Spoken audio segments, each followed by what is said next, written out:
I am Douglas, 65 years old, and I am about to tell you how keeping a $120 million secret became the most dangerous and satisfying decision of my life. When my son got married, I played the part of a broke, grieving widower. It turned out to be the smartest test I ever devised, because just days later his new wife showed up uninvited at my front door with a ruthless lawyer at her side handing me an eviction notice for my own home. The sterile scent of bleach and impending death filled the small room at Seattle General Hospital. Rain lashed against the window pane, a fitting soundtrack for the end of my brother's life. Paul was fading fast.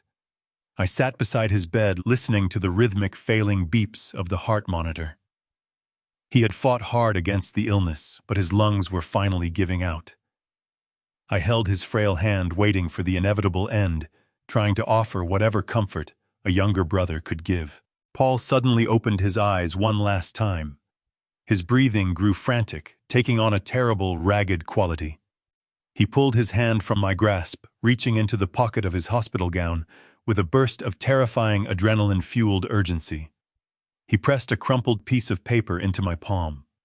His grip was unexpectedly strong, his fingernails biting into my skin. He stared at me with wide, panicked eyes, his jaw working as if trying to force out words his lungs could no longer support. Before he could speak, his head fell back against the pillow.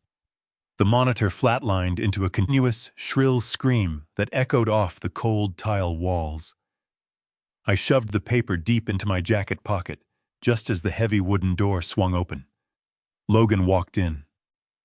My only son did not run to the bed. He did not shed a single tear or even offer a glance of sorrow. He stood perfectly straight in his tailored Italian suit, checking his gold watch with an air of mild inconvenience. He looked at his uncle's lifeless body with absolute indifference. Then he turned to me, his expression flat, and asked if the hospital administration had finalized the billing because he had no intention of covering any outstanding copays. I stared at the boy. I raised, feeling a cold, hard knot form in my stomach. I nodded silently, unable to force words through my tight throat. Later, standing alone in the harsh fluorescent light of the empty hallway, I unfolded Paul's final message. 2 words were scribbled in shaky, desperate ink. Not Logan. The letters were jagged, tearing through the cheap paper. I did not understand it then, but those 2 words were the key to a massive betrayal I could never have anticipated. 3 weeks later, the grief was still fresh, but I found myself sitting in the dark corner of a grand ballroom in downtown Chicago. Crystal chandeliers cast a warm, expensive glow over hundreds of wealthy guests. I wore a frayed gray suit I had purchased over a decade ago. The fabric was worn thin at the elbows, the collar slightly frayed. Valerie, my new daughter-in-law, made sure everyone noticed my shabby appearance. She glided past my table in her custom silk wedding gown, her wealthy friends trailing behind her like loyal subjects. She stopped just close enough for me to hear her stage whisper. She told her bridesmaids that my presence was an absolute eyesore, a pathetic reminder of a poverty she and Logan were working incredibly hard to escape. She laughed a sharp, cruel laugh and said they should have hired me as the janitor, so my outdated outfit would at least make sense to the other guests. I looked across the room at Logan. I was standing exactly 3 feet away, holding a glass of imported champagne. He heard every single word she said. He took a slow sip of his drink, turned his back to me without a word of defense, and walked away to join a group of corporate executives. I swallowed my anger, taking a sip of the cheap tap water they had placed at my table, and remained perfectly still. I let them all believe I was nothing more than a broken old man surviving on a meager state pension. They had absolutely no idea I was honoring a sacred promise. When my wife Catherine died 5 years ago, she left behind an absolute fortune. Her software engineering patents had been quietly acquired by a major global tech conglomerate. She left me $120 million in a highly secure private trust. But Catherine always saw the truth about our son. She saw the creeping entitlement in Logan, the deep-seated arrogance that blinded him to hard work and empathy. on her deathbed. She gripped my hand and made me swear I would not hand him a single dime until he proved he possessed the character and integrity to handle it. So I hid the wealth completely. I continued living in our modest suburban home and drove a rusted truck. The wedding proved Catherine was entirely right. Logan failed the test spectacularly. I sat in silence watching the newlyweds dance in the center of the room, knowing the real trial had only just begun. By late the next morning, after an overnight flight back from Chicago, I sat at my worn kitchen table in Seattle, drinking bitter black coffee. The house was dead quiet, filled only with the ticking of the hallway clock. The phone rang, loudly shattering the silence and pulling me from my thoughts. It was the senior branch manager at the bank, where Paul had kept his life savings. He had known Paul for years and sounded incredibly tense, his voice dropping to a low, anxious murmur. He told me someone had just attempted to initiate a massive wire transfer, trying to drain Paul's entire retirement fund into a private offshore account. I gripped the phone tighter and asked exactly who had authorized the transfer. The manager paused before delivering a blow that took the breath out of my lungs. He said the person possessed a comprehensive, legally binding power of attorney. The name printed on the document was Logan. The hot coffee burned my throat as I swallowed hard. The crumpled piece of paper in my pocket suddenly made terrifying absolute sense. Not Logan. Paul had discovered the massive theft right before his lungs gave out. My brother realized his own nephew was systematically dismantling his finances behind his back. Logan had somehow manipulated the legal system or completely forged Paul's signature to seize total control of the estate. The cold knot in my stomach instantly turned to boiling, uncontrollable rage. My son had not merely abandoned his family emotionally. He was actively and criminally robbing us. I hung up the phone and stood up from the table. I grabbed my car keys, preparing to drive directly to Logan's luxury downtown apartment to demand immediate answers. I needed to look him in the eyes and ask him how he could steal the life savings of a dying man who had loved him. But I never made it to my car. A sharp knock hit my front door before I reached the truck. Valerie stood on the porch in a pristine white designer suit, Wallace beside her with a leather briefcase. Neither waited for an invitation. Valerie stepped into the living room as if the house already belonged to her, and Wallace followed with the confidence of a man who expected paper to frighten people more effectively than force. He placed a thick packet on my coffee table. The first pages claimed Logan had received sweeping authority over Paul's finances before his death. The next pages went further, presenting Paul's interest in the property as if it gave Logan control of the entire house. I knew immediately that the chain of title was wrong. Paul and I had shared financial interests connected to the property for years, but he had never possessed the unilateral authority Wallace's packet claimed. Any legitimate transfer that erased my rights would have required documents I had never signed. Instead, Wallace's case depended on the same power of attorney the bank had already flagged. Valerie folded her arms and smiled. She said Logan was now the legal owner and that they intended to sell before the market softened. Wallace pointed to a document titled Notice to Vacate and said I had 1 hour to remove my belongings. It was not a sheriff's order or a judge's writ. It was a private demand built on authority I already suspected was fraudulent. Wallace blurred that distinction with speed and confidence, warning that if I stayed, his office would seek immediate possession and involve local law enforcement. Valerie leaned closer. You heard him. 1 hour. My anger rose so quickly I could hear my pulse. Paul had died trying to warn me. Logan had walked into the hospital room asking about bills. Now his new wife was using a questionable legal packet to erase me from a house tied to my own family history. I could have challenged every page immediately. Instead, I looked at Valerie, then at the forged authority on my coffee table. They believed the paper had made them powerful. I decided to let them keep believing it. Valerie paced the floor of my living room, as if she already owned the very air I was breathing.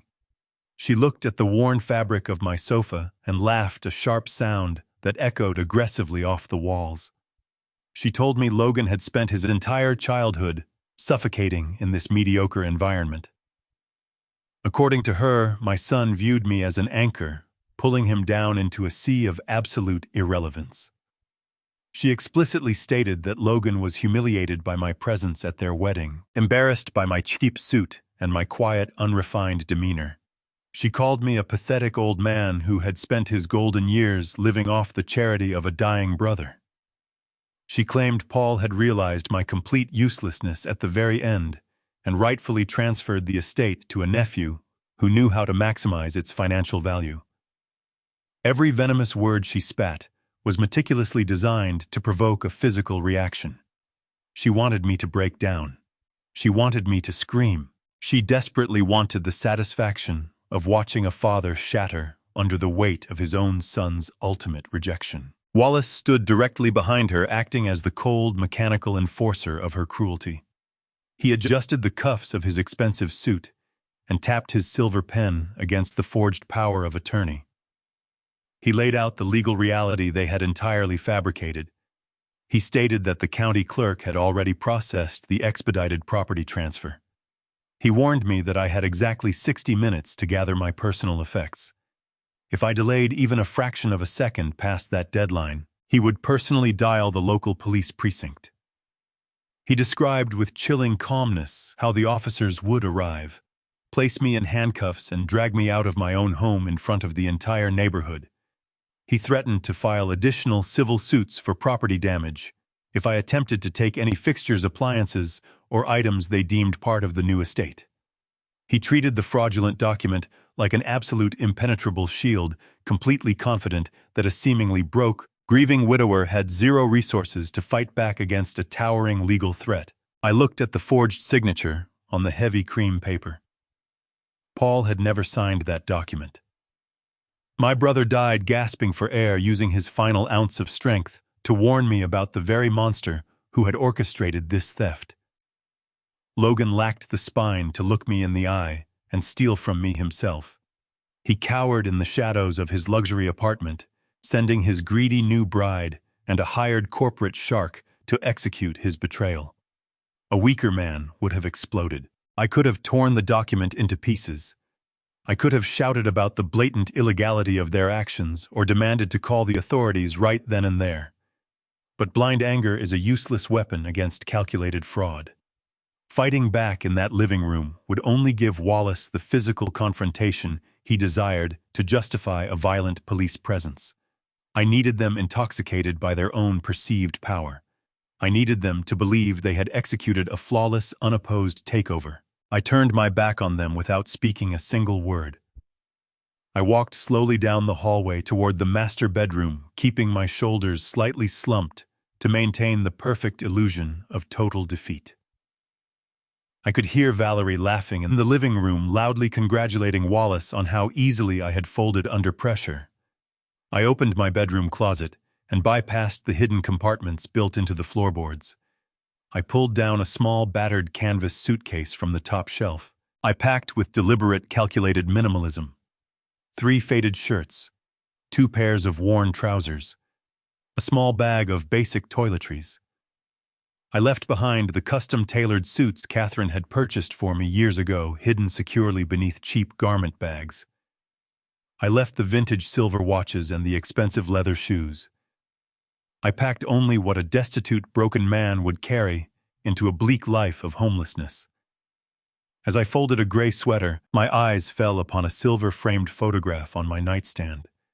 It captured Catherine and me smiling on the beach in Carmel, holding a young, innocent Logan between us.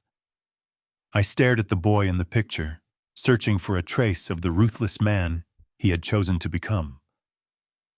I left the photograph exactly where it stood. Taking it would have signaled a lingering emotional attachment. Leaving it behind was the ultimate declaration of my surrender. My absolute silence was my most devastating tactic. Every quiet movement I made cemented their false reality. They honestly believed my spirit was permanently crushed. They thought I was walking away into a future defined by poverty and despair. They had absolutely no comprehension of the legal minefield I was deliberately abandoning. By handing over the house without a single fight, I was gifting them a massive ticking financial liability. The property taxes, the impending structural maintenance, the catastrophic legal exposure of a fraudulent transfer. They were inheriting a volatile asset built entirely on a federal crime they could not conceal forever. I zipped the small canvas bag closed. It weighed almost nothing in my hand. It felt incredibly liberating. I was severing the final physical tether to a son who had chosen greed over his own flesh and blood. I walked back down the hallway, the small wheels of the suitcase rolling smoothly against the hardwood floor. Valerie was leaning casually against the kitchen counter, scrolling through her phone with a bored, triumphant expression. Wallace was placing a heavy metal lockbox on the dining table. They both looked up as I entered the space. Valerie smiled a sharp, predatory curl of her painted lips. She demanded I leave my house keys on the granite counter. She warned me not to attempt returning, boasting that she had a team of premium locksmiths arriving in 20 minutes to replace every deadbolt on the property. I reached into my jacket pocket, pulled out the heavy brass keyring I had carried for over 3 decades, and dropped it onto the island. The metal hit the stone with a loud final clatter.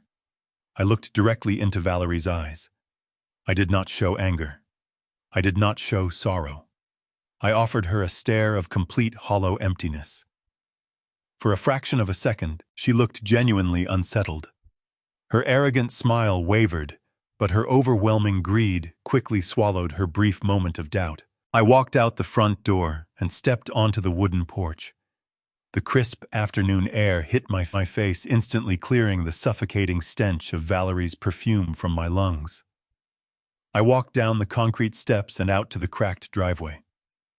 I did not look back at the house Catherine and I had purchased. I did not mourn the garden I had meticulously tended or the walls I had painted with my own hands. A house is nothing but wood, glass, and drywall. The true foundation of my life rested in a highly secure private trust fund, holding $120 million, fiercely guarded by a team of the most ruthless financial experts in the country. I opened the door of my rusted truck, tossed the canvas bag onto the torn passenger seat, and turned the ignition. The old engine sputtered, coughed, and roared to life. I shifted into gear and pulled out of the quiet suburban neighborhood. As I drove down the familiar streets, the facade of the broken old man vanished completely. My posture straightened. My grip on the steering wheel tightened with cold, calculated determination.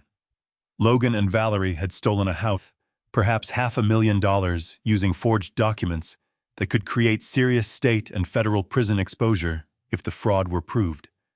They were desperate. They were bleeding cash, crushed by massive private debt, and scrambling to liquidate assets just to save their lavish, unsustainable lifestyle. They believed they had secured a permanent financial lifeline. In reality, they had just locked themselves inside a burning building and handed me the matches. I reached into my jacket pocket and felt the jagged edges of Paul's crumpled note. Not Logan. My brother had used his final breath to warn me. Catherine had used her incredible foresight to prepare me. The time for hiding was officially over. The tactical retreat was complete. I picked up my mobile phone from the dashboard and pressed the speed dial for Kenneth. It was time to unleash a financial avalanche my son and his new wife could never survive. I drove straight to the financial district, pulling my rusted truck up to the immaculate valet stand of the Sovereign Hotel. The valet looked at my decaying vehicle, then at my frayed suit, hesitating before opening my door. I did not care about his judgment. I walked into the sprawling marble lobby, approaching the front desk with a posture I had forcefully buried for 5 years. The concierge gave me a polite but tight smile, preparing to direct me to a budget motel down the street. I placed my faded canvas bag on the polished granite counter and pulled out a solid black titanium card. It was linked directly to a private holding account Catherine had established solely for emergency corporate maneuvering. The concierge's eyes dropped to the card, and the condescension instantly vanished from his face. It was replaced by rigid, terrified professionalism. I booked the penthouse suite indefinitely. Riding the private elevator up to the top floor, I felt the heavy, suffocating weight of my false poverty strip away with every passing floor. I walked into the massive suite surrounded by floor-to-ceiling windows overlooking the city skyline. I did not sit down on the plush leather furniture. I did not take a moment to admire the view or rest my tired bones. I walked straight to the mahogany desk, pulled out my mobile phone, and dialed a number I had memorized, but refused to call since the day my wife was buried. Kenneth answered on the second ring. He was the managing director of an elite wealth management firm, a man who charged exorbitant hourly rates to shield the assets of billionaires. He had managed Catherine's tech patents and the resulting $120 million trust with absolute ironclad discretion. For half a decade, he had respected my strict order to freeze all activity and maintain my suburban illusion. When he heard my voice, he did not offer empty pleasantries or waste time asking how my day was going. He simply asked what had changed. I told him Logan had failed the test. I told him my son had legally stolen my home and kicked me to the curb alongside his greedy new wife. Kenneth let out a sharp, exhaled breath, a sound of professional disgust, mixed with deep, personal disappointment. He had known Logan since he was a teenager, and had always shared Catherine's silent reservations about the boy's arrogant character. I instructed Kenneth to immediately unfreeze the primary trust accounts. I ordered him to establish a digital fortress around every single cent Catherine had left behind. He tightened the trust's access controls, reviewed every beneficiary designation, and placed sensitive operating assets behind compliant holding structures with independent oversight. Kenneth typed rapidly on his keyboard, the sound echoing through the phone line. He confirmed that no distribution or account access could be authorized by Logan. Then I gave him his second directive. I told him I needed a comprehensive, brutally invasive financial background check on my son and Valerie. I want to know where they ate, what they drove, and exactly who they owed money to. Kenneth required less than an hour to completely dismantle the illusion of my son's successful life. I stood by the penthouse window, watching the city lights flicker on against the twilight, when Kenneth called back. His tone was grim and clinically precise. He told me Logan and Valerie were completely financially hollow. The lavish wedding I had just attended was a magnificent fraud financed entirely by aggressive, high-interest private loans. They owed over $2 million to a shadow equity group known for employing exceptionally hostile collection tactics. Logan had leveraged his technology startup company, which was currently hemorrhaging cash and failing spectacularly to secure the initial funding. Valerie had maxed out every single line of credit attached to her name to maintain her designer wardrobe and luxury vehicle leases. They were currently 90 days past due on their luxury apartment rent and facing imminent legal action from a growing list of furious creditors. The private equity group had given them a strict deadline to produce a massive lump sum payment, or they would begin seizing assets and destroying what remained of their professional reputations. The picture became perfectly, terrifyingly clear. Throwing me out of the house was not just an act of arrogant cruelty. It was an act of absolute frantic desperation. They did not want to live in my suburban home. They needed to liquidate it immediately. The $500,000 property value was the exact amount they needed to temporarily satisfy their most aggressive creditors and keep the loan sharks at bay. My son had sold his soul and betrayed his own father simply to buy himself a few more months of fake prosperity. He viewed my eviction as a necessary casualty for his financial survival. They believed they had executed a brilliant maneuver, securing a free asset to pawn off to the highest bidder. But knowing their extreme desperation changed the entire battlefield. They were no longer just arrogant thieves.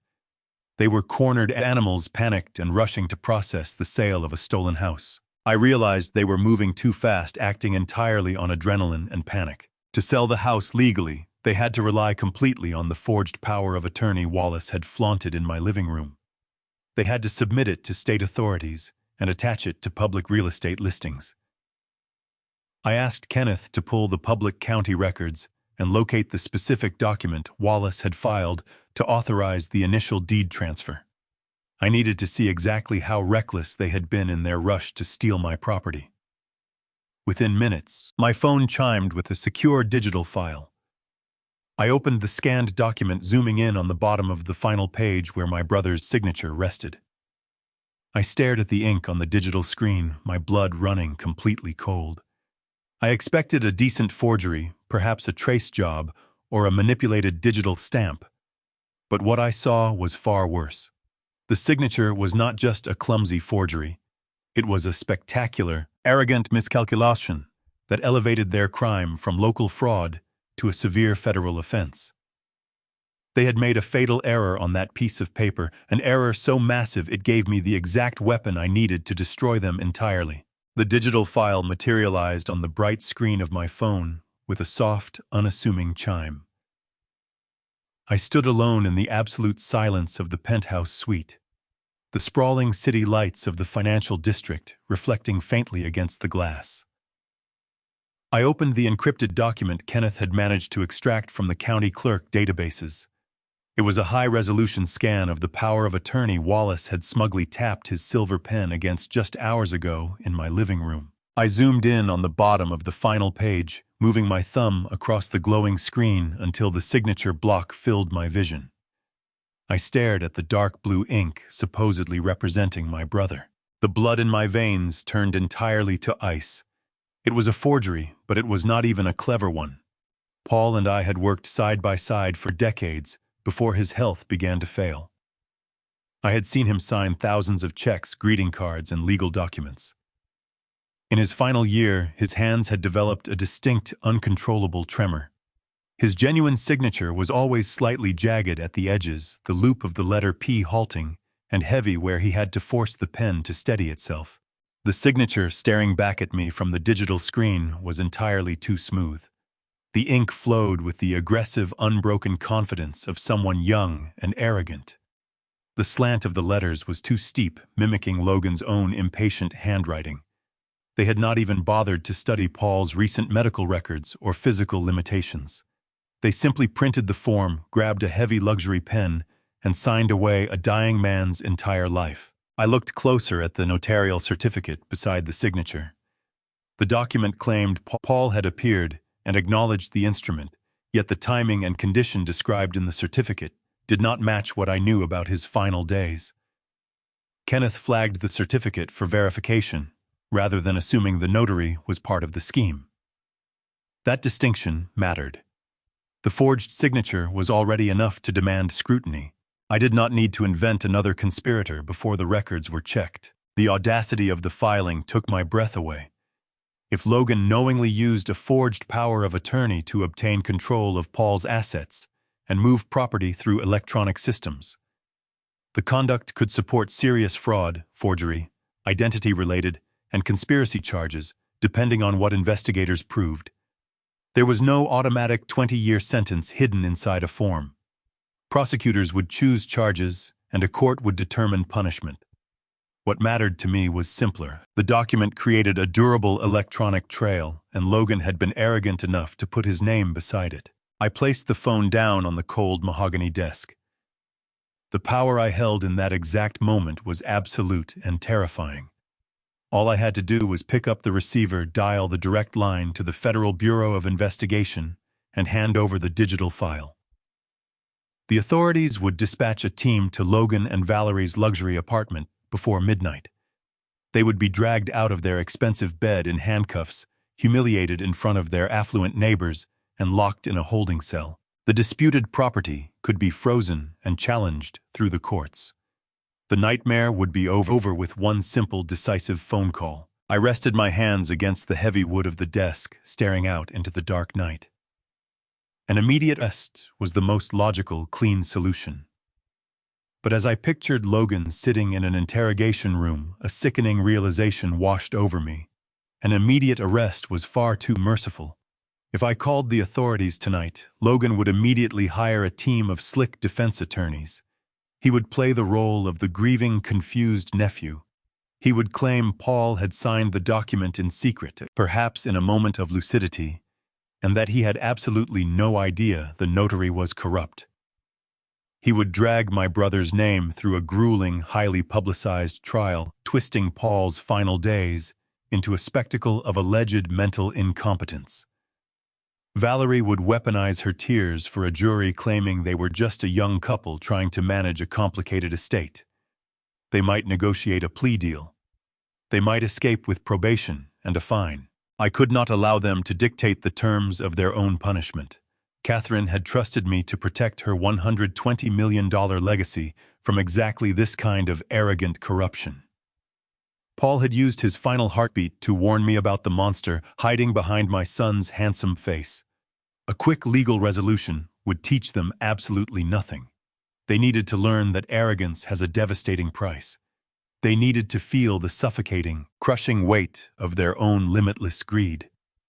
They wanted my house to save themselves from financial ruin. I decided in that quiet room that I would let them have it.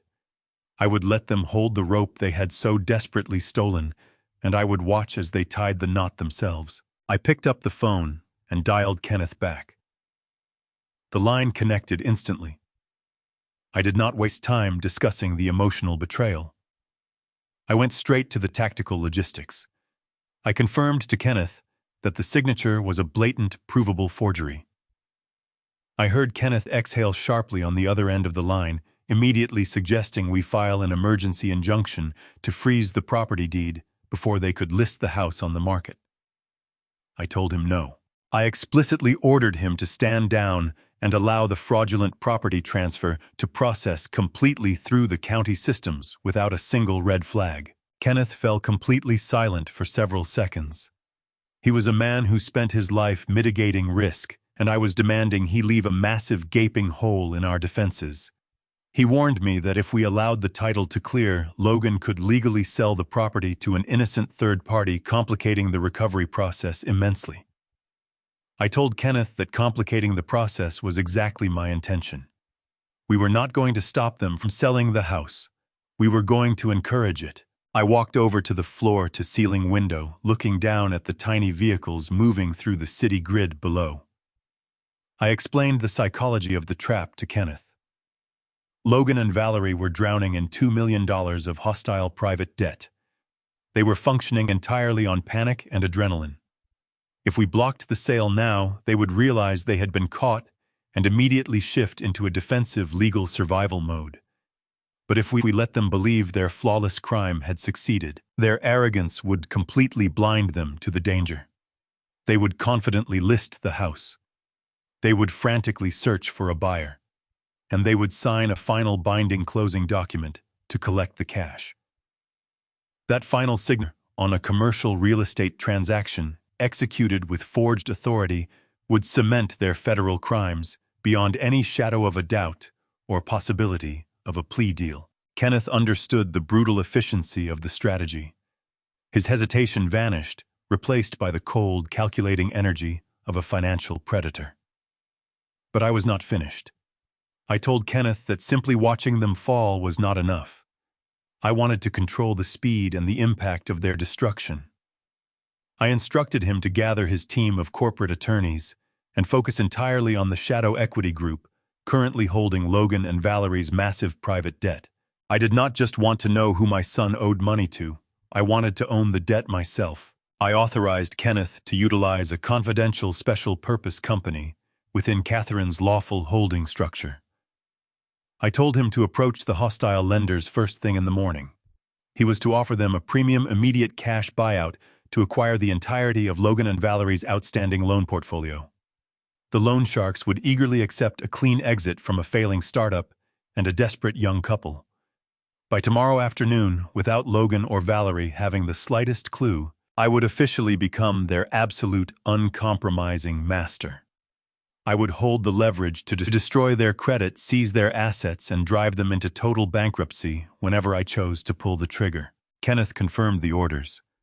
He promised the acquisition could remain confidential from the borrowers while still using real managers' lawful disclosures and ordinary assignment documents. He assured me that by the time the sun set tomorrow, I would hold every single string attached to my son's fabricated life. I hung up the phone and placed it back on the desk. The sheer magnitude of what I had just set in motion settled over me. I was no longer a grieving brother or a discarded father. I was the architect of their absolute ruin. I poured myself a glass of cold water from the minibar and walked back to the expansive window out there in the city. Valerie was likely celebrating in her luxury apartment, drinking expensive wine and congratulating her husband on their brilliant criminal maneuver. They thought they had finally discarded the dead weight of a poor, useless old man.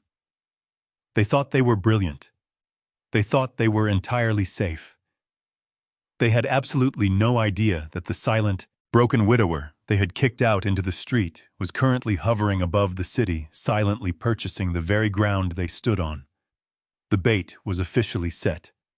The trap was armed. Now all I had to do was apply the right amount of pressure and watch them run desperately into the flames. The morning sun breached the floor-to-ceiling windows of the penthouse, casting long, sharp shadows across the polished marble floors. I stood looking out over the waking city, a cup of black coffee in my hand. Down there, millions of people were starting their day, completely unaware of the invisible financial currents dictating their lives. I used to be one of them, perfectly content in my quiet suburban existence. But that man died the moment Wallace placed the forged eviction notice on my coffee table. The phone resting on the glass dining table vibrated, breaking the silence. I picked it up immediately. It was Kenneth. His voice was crisp, lacking any trace of morning fatigue. He informed me that the hostile lenders holding Logan and Valerie's massive debt had escalated their collection tactics overnight. The Shadow Equity Group had lost their patience with Logan's failing tech startup. They had officially issued a 48-hour notice of default. Kenneth painted a vivid picture of the panic currently consuming my son and his new wife. The creditors had threatened to immediately repossess Valerie's leased luxury vehicles and place hard legal freezes on their remaining personal bank accounts. They were threatening to contact the investors of Logan's startup directly, a move that would completely obliterate any remaining shred of his professional reputation. Kenneth's digital surveillance had intercepted a series of frantic, terrified communications from Valerie to her attorney. She had called Wallace 6 times before 8 in the morning. She was screaming at him, demanding that my former home be listed on the commercial real estate market immediately. She needed a buyer today. She needed a cash advance against the property by tomorrow.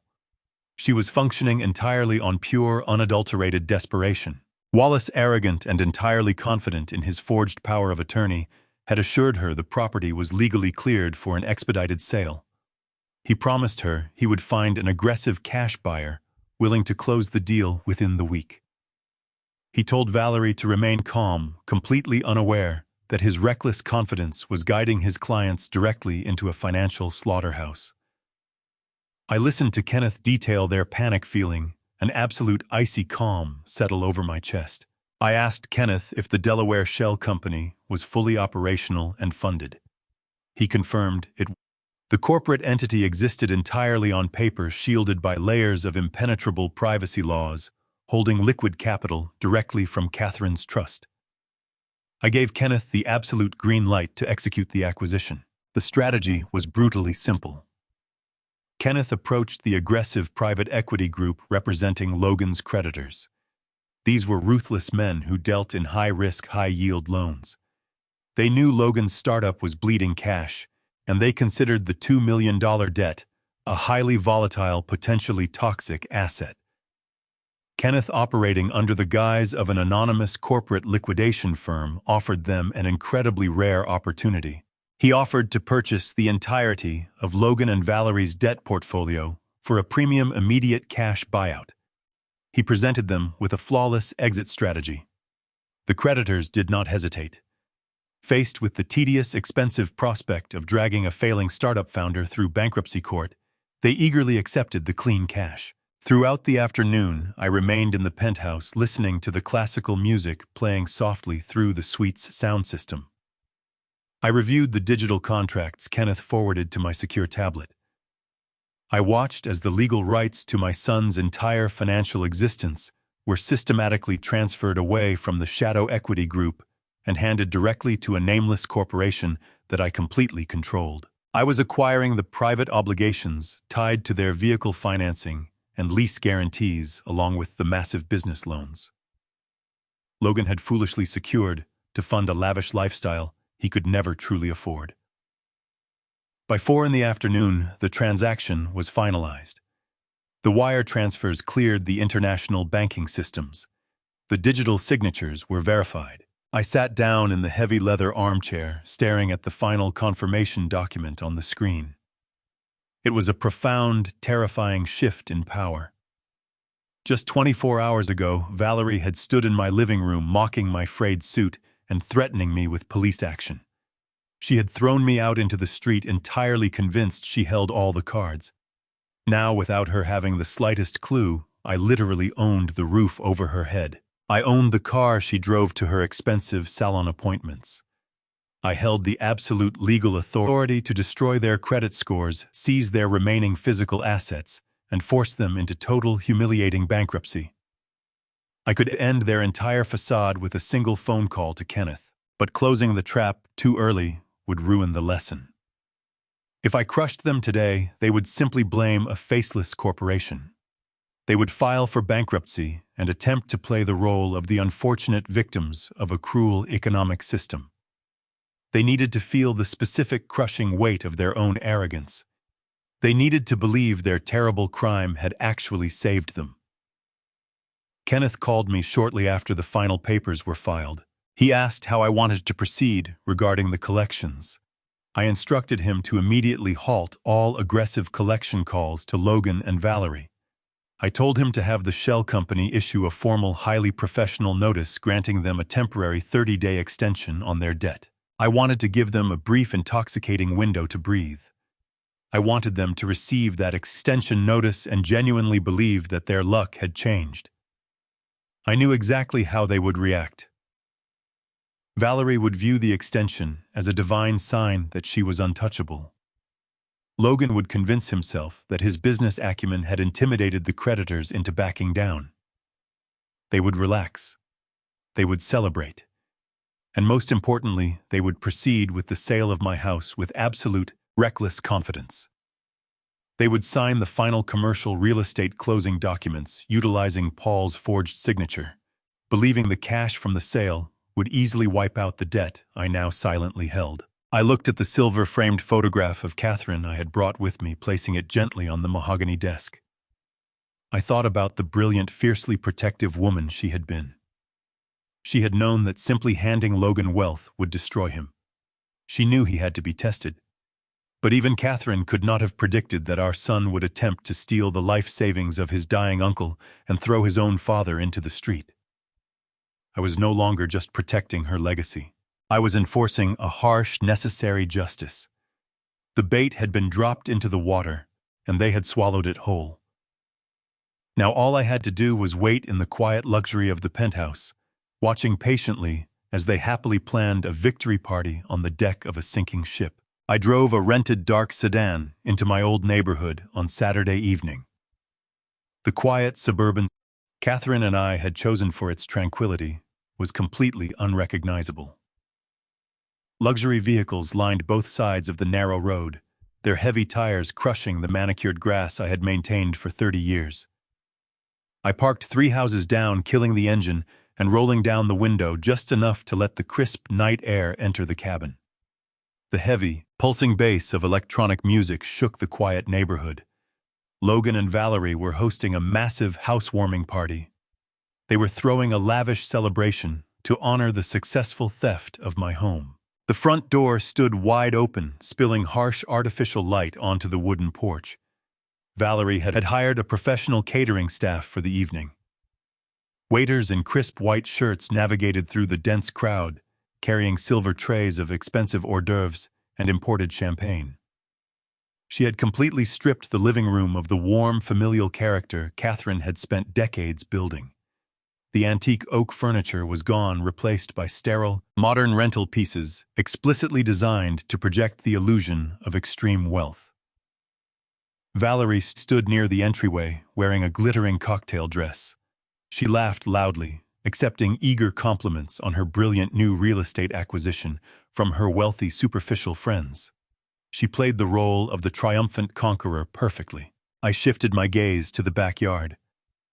Logan stood on the wooden deck I had built with my own hands when he was just a young boy.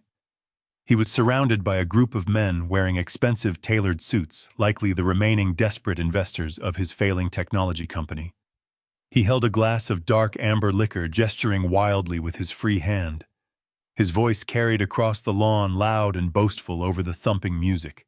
I was telling them how he had masterminded a brilliant portfolio diversification strategy. He claimed he had secured this prime suburban real estate through aggressive negotiation and sharp legal maneuvering. He was feeding them a magnificent lie to mask the undeniable fact that his startup was burning to the ground. He was using the house he stole from his grieving father as a cheap prop to inflate his shattered ego. A younger, more impulsive version of me might have walked up that driveway and shattered his jaw. I could have stormed onto that deck, grabbed the microphone from the hired disc jockey, and announced to the entire crowd that the arrogant man pouring their drinks was a federal criminal who forged a dying man's signature. I could have completely humiliated them in front of the exact people they were desperately trying to impress. But acting on pure, unfiltered anger is a massive tactical failure. Interrupting their celebration tonight would only give them an early warning. It would give Wallace the opportunity to prepare a defensive legal strategy. I needed them completely intoxicated by their own false success. Every single detail of this lavish party served a distinct, devastating legal purpose for my impending strike. By hosting this extravagant event, they were establishing a massive, highly public paper trail of their fraudulent ownership. Kenneth had informed me earlier that Wallace managed to secure a short-term, high-interest commercial line of credit against the newly acquired property deed. They were utilizing those illicit funds to pay for the caterers, the expensive alcohol, and the modern rental furniture. They were actively spending against credit obtained through the disputed title. Every dollar documented another step in a financial scheme built on authority they knew I had never granted. They were tightening the heavy legal noose around their own necks with every arrogant toast they made. I watched Valerie pull Logan into a dramatic kiss for a professional photographer they had hired to document the evening. They looked incredibly happy and entirely invincible. They honestly believed they had outsmarted the world. They thought the sudden 30-day extension on their massive private debt was a stroke of divine financial luck. They thought the expedited property transfer was a stroke of legal genius. They had absolutely no idea that the silent man sitting in the dark sedan down the street owned their suffocating debt, owned the anonymous shell company approving their loans, and completely controlled the very ground they were dancing on. They were blindly celebrating on the deck of a ship that was already resting at the bottom of the ocean. I sat in the darkness for another hour, watching the guests consume the stolen wealth. I looked at the front window of the room that used to belong to Logan. I remembered rocking him to sleep in that room, promising him I would always protect him from the harsh realities of the world. Catherine had always warned me that shielding him from consequence would eventually forge a monster. As I watched him laugh and clink his glass against the glasses of his fraudulent friends, I realized the absolute truth of her words. The boy I had raised was completely gone. He was replaced by a greedy, ruthless stranger who viewed his own family as disposable collateral. I rolled up the window, sealing out the loud music and the sickening sound of my son's arrogant laughter. I did not feel a single ounce of sorrow or regret. The final shred of my paternal hesitation dissolved into the cold night air. I started the engine of the rented sedan and pulled away from the quiet suburban curb. I drove back toward the glowing lights of the financial district, returning to the penthouse where Kenneth was actively preparing the next brutal phase of the operation. The party would eventually end. The caterers would pack up their silver trays and leave. The sun would rise tomorrow morning. And when it did, the brief, intoxicating illusion of their grand victory would evaporate into absolute, inescapable terror. I sat at the mahogany desk in the penthouse, watching the early sunlight catch the edge of Catherine's silver photograph frame. Down in the suburbs, the remnants of my son's lavish housewarming party were likely scattered across my former lawn. Empty champagne bottles and discarded rental chairs were physical monuments to their reckless arrogance. They had spent the entire night celebrating a victory built entirely on a foundation of forged ink and borrowed time. Now the sun was up, and it was time to collect the bill. At exactly 8 in the morning, Kenneth initiated the surgical strike. We did not send a polite email or a standard corporate letter. Kenneth dispatched a bonded legal courier directly to the front door of the stolen house. The courier carried a heavy red sealed envelope containing a formal notice of immediate acceleration. The brief, intoxicating 30-day extension we had granted them, just 48 hours prior, was officially and legally revoked. The legal mechanism Kenneth utilized was brutally efficient. He had scrutinized the fine print of Logan's original private equity loans.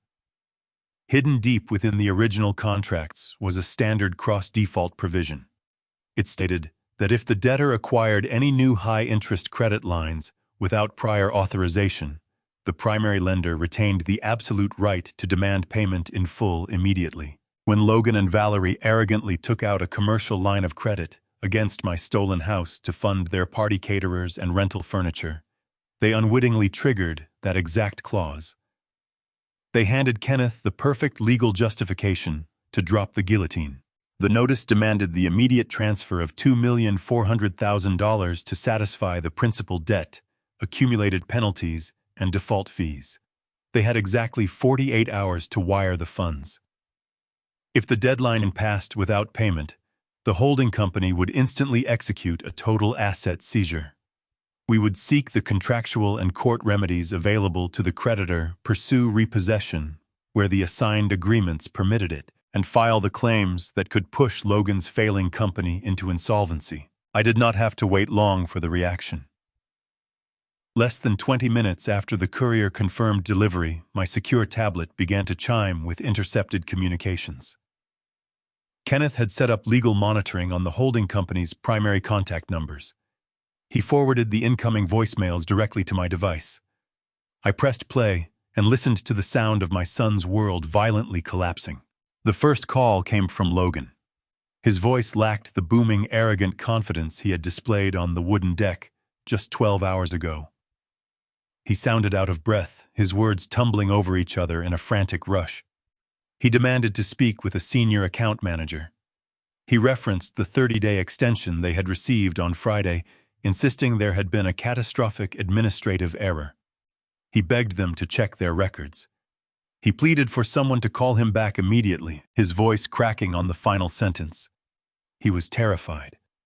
The invisible safety net he thought he possessed had simply vanished. The next recording came from a scheduled repayment conference that the creditor's servicing team held with both Logan and Valerie. The line opened with the standard notice that the call was being recorded. They both stayed on.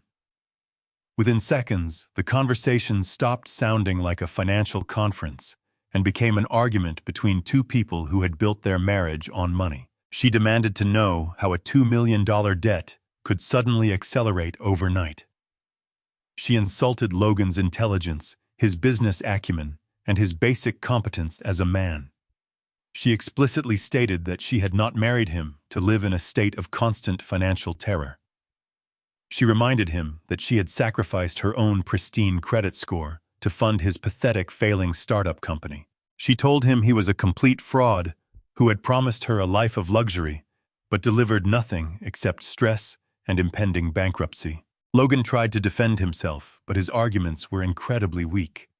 He stammered about market fluctuations and hostile corporate tactics. He tried to tell her that private equity firms were notoriously unpredictable. Valerie cut him off with a vicious, mocking laugh. She told him she did not care about the volatile nature of the private market. She cared about the fact that her luxury sports car was currently in danger of being towed out of their driveway.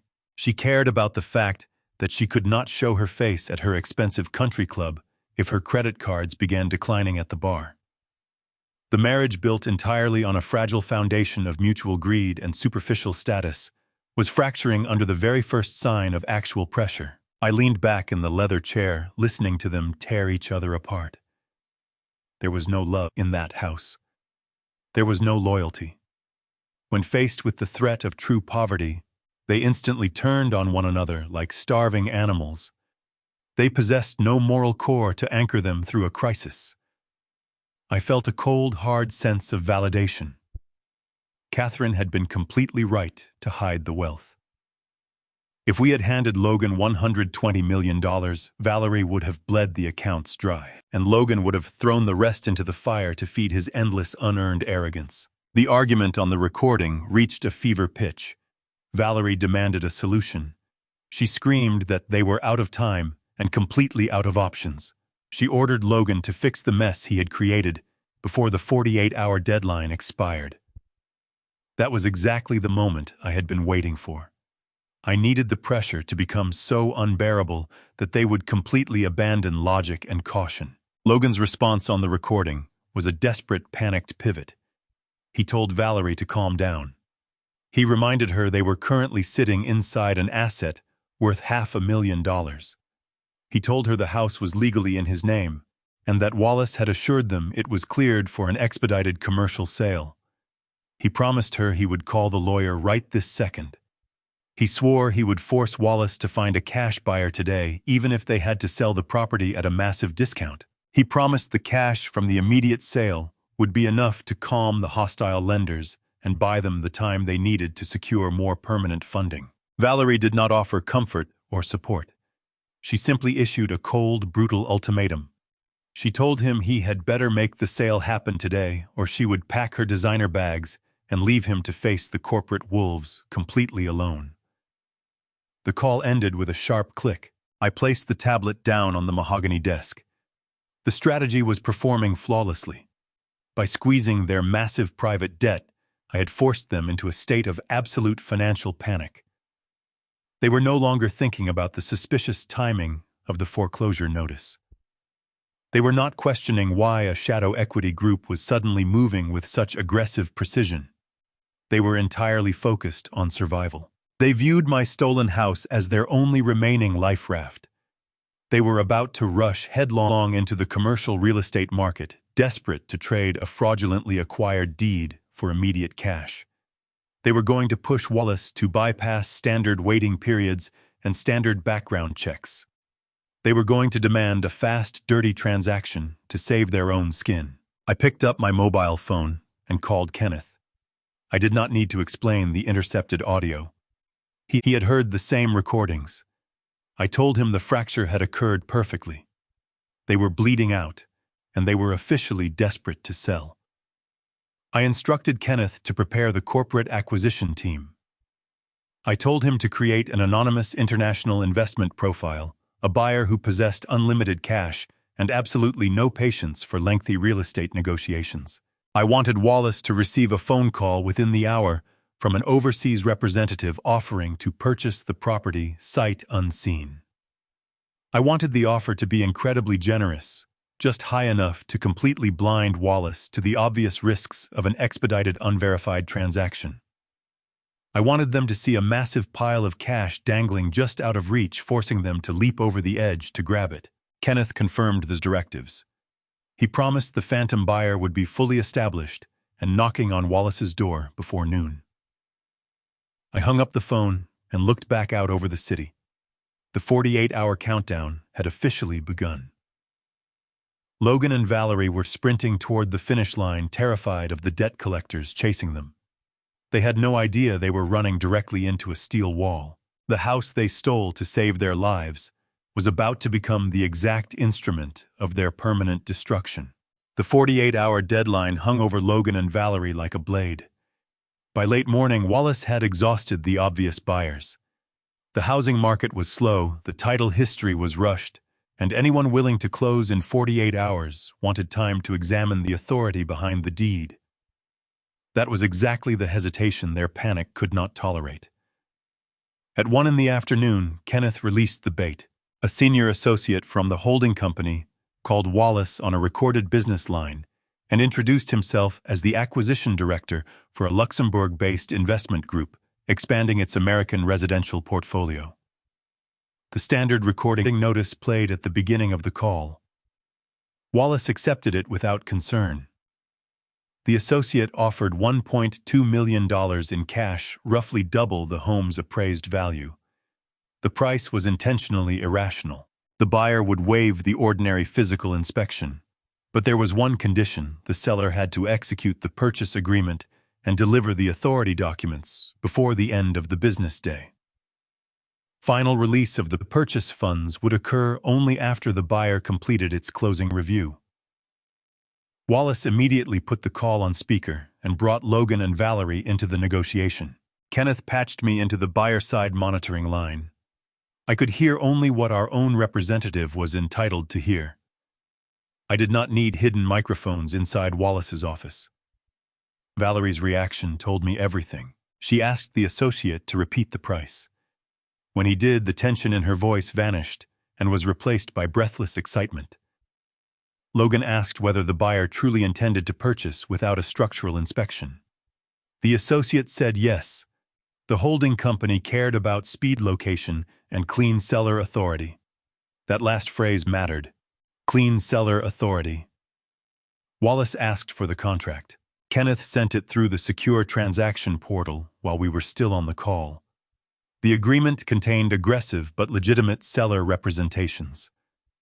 Logan would be required to affirm that the title documents were authentic, that the person granting authority had done so voluntarily, and that no material ownership dispute had been concealed. The contract also contained broad indemnification language if those representations were false. It did not contain a magical confession clause. A contract could not manufacture a criminal offense simply by labeling it one. The danger came from something simpler. Logan already knew the power of attorney was false. If he knowingly used it to induce an interstate electronic sale and obtain money, the contract would become one more piece of evidence showing intent. Wallace read the seller warranties twice. His tone changed. He told Logan that the foreign buyer's language was unusually strict and suggested slowing down long enough to verify the authority packet. For the first time since he arrived at my house, I heard genuine caution in his voice. Valerie crushed it immediately. She reminded him about the debt deadline. She said they did not have another day to satisfy a cautious lawyer. She accused Wallace of losing his nerve the moment a serious buyer appeared. The associate remained silent on the line. That silence was deliberate. A frightened seller will often talk himself into the trap if the buyer stops filling the room with words. Logan asked Wallace whether the power of attorney would survive ordinary closing review. Wallace hesitated. He said it had already been used in the county filing and that the notarial certificate appeared facially complete, but he again recommended confirming the underlying authority before making another sworn representation. Valerie snapped that Paul was dead. I was gone, and no one was going to challenge them before the deadline. Then she said the sentence I had been waiting to hear. Just get the sale done. Logan stopped resisting. The associate sent the electronic signature package. A few minutes later, Kenneth's transaction portal showed the first completed seller page, then another. Then another. Logan signed the agreement and initialed every representation concerning title and authority. The buyer's system time-stamped each action. Wallace remained on the line while the package processed. When the final seller page appeared, the associate confirmed that the purchase agreement was binding subject to closing review and final escrow authorization. Valerie let out a sound somewhere between a laugh and a sob. She asked when the money would arrive. After the title and authority package clears final review, the associate answered. She wanted a guarantee that the closing could happen the same day. He refused to give one. For a fraction of a second, suspicion entered the room. Wallace asked why a buyer paying twice market value was suddenly strict about document review.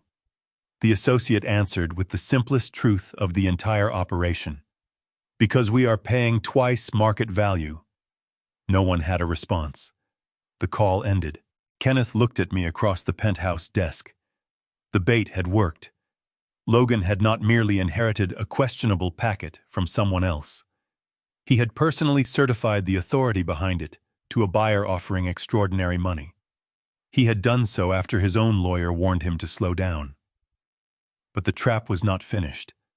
The binding agreement still required one final act. To move the transaction into closing, Wallace had to upload the forged power of attorney and supporting deed package through the electronic recording and escrow systems. That was the next step in their own destruction, though none of them knew it yet. I closed the transaction log and looked out over the city. Greed had brought them to the edge. Now desperation was going to make them press the final button themselves. Logan's electronic signatures were complete, but the transaction was not. The purchase agreement sat in the buyer portal, with a bright status banner across the top, pending title and authority review. That final requirement was the trap. I remained in the sovereign penthouse, while Kenneth monitored the buyer-side transaction system from his own secure office. We did not need to listen inside Wallace's conference room. Every document the sellers uploaded, every certification they made, and every timestamp generated by the closing platform appeared automatically in the transaction record. At 4:17 in the afternoon, Wallace opened the electronic closing link. The system requested the deed packet. First came the recorded chain of title. Then the document Wallace claimed gave Logan authority over Paul's estate. The power of attorney. Kenneth enlarged the incoming scan on my screen. Paul's false signature appeared at the bottom exactly as I remembered it. Too smooth, too forceful, too unlike the trembling hand I held in the hospital. The portal asked the submitting attorney to confirm that he was authorized to transmit the document and that, to the best of his knowledge, the attached materials were genuine and operative for the transaction. It was a standard professional certification, not some invented federal perjury oath. Wallace stopped before completing it. Our buyer-side portal showed the page idle for nearly 3 minutes. Kenneth and I said nothing. Then a new message arrived through the closing system. Wallace requested clarification on whether the buyer would accept a delayed original. Kenneth's associate responded that a certified electronic copy was sufficient for review, but the buyer would not release funds without the seller standing behind the authority being submitted. Another minute passed. Then the upload continued. The power of attorney entered the file. The deed entered the file. The seller representations entered the file. Finally, the portal displayed the digital acknowledgement Wallace needed to accept before transmitting the package to the recording and escrow services. He clicked accept. That single action did not magically sentence anyone to prison. It did something far more useful. It created a permanent electronic record showing that the forged authority had been knowingly used in an interstate transaction designed to obtain a large payment. The package moved through the state-approved electronic recording service and into the closing workflow. A confirmation number appeared on Kenneth's screen. The buyer's escrow agent received the same packet. The forged document was no longer hidden in a living room or buried in a private file. It was now part of a time-stamped commercial transaction. Kenneth looked at the confirmation number and gave one slow nod. That's the record we needed. I understood exactly what he meant. Logan could still claim later that Wallace handled the paperwork. Wallace could still claim Valerie supplied it. Valerie could still claim she trusted both men. But the purchase agreement showed Logan personally affirming the seller's authority after Wallace urged caution. The electronic closing record showed Wallace submitting the instrument. The earlier bank alert showed the same power of attorney being used against Paul's retirement funds. Separate pieces. One pattern. The buyer portal then moved to its next stage. Final escrow authorization required. The $1.2 million had been placed into the buyer's controlled escrow structure, but none of it had been released to Wallace, Logan, or Valerie. Kenneth had designed the transaction that way from the beginning.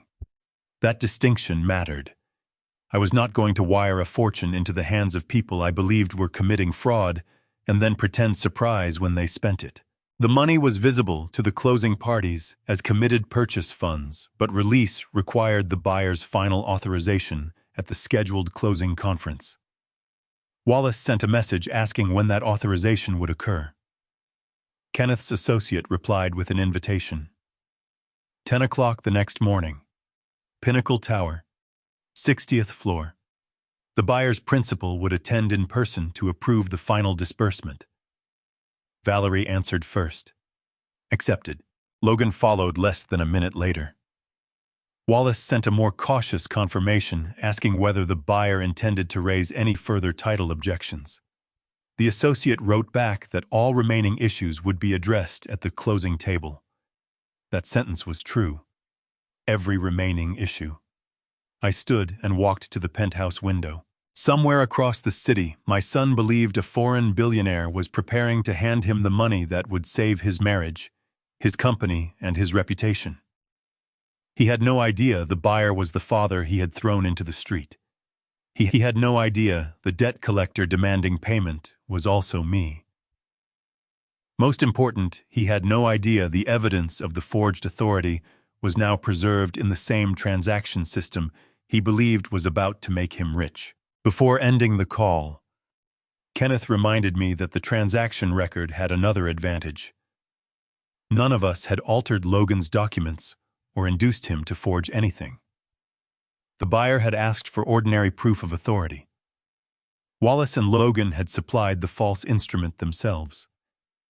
The premium price created temptation, but the decision to answer that temptation with a forged document was entirely theirs. That distinction would matter if the transaction was ever reviewed by a court or investigator. A trap built on someone else's voluntary choice is far stronger than one built on evidence you manufacture for them. I asked whether the county record could still be challenged and restored. Absolutely, Kenneth said. Fraud does not become clean title just because a portal accepts a file. That answer settled the last concern in my mind. Kenneth called me 10 minutes later. He confirmed that the debt acquisition files, the original loan assignments, the bank alert concerning Paul's retirement account, the county title records, and the electronic closing log were all organized for the morning meeting. I told him to prepare a separate folder containing Catherine's trust documents and the ownership records for Pinnacle Tower. The financial trap was complete. Now came the reveal. That evening, Logan and Valerie celebrated again. I did not need a hidden audio feed to know it. Their public social media accounts filled with photographs from an expensive restaurant. Valerie posted a crystal glass beneath the caption, "New Beginnings." Logan posted a skyline photograph and wrote that the biggest deal of his career was closing in the morning. I stared at the photographs for less than a minute. Then I closed the screen. The boy Catherine had hoped would learn patience had certified a false document because he could not wait one more day. The woman who mocked my old suit was celebrating money she had never received.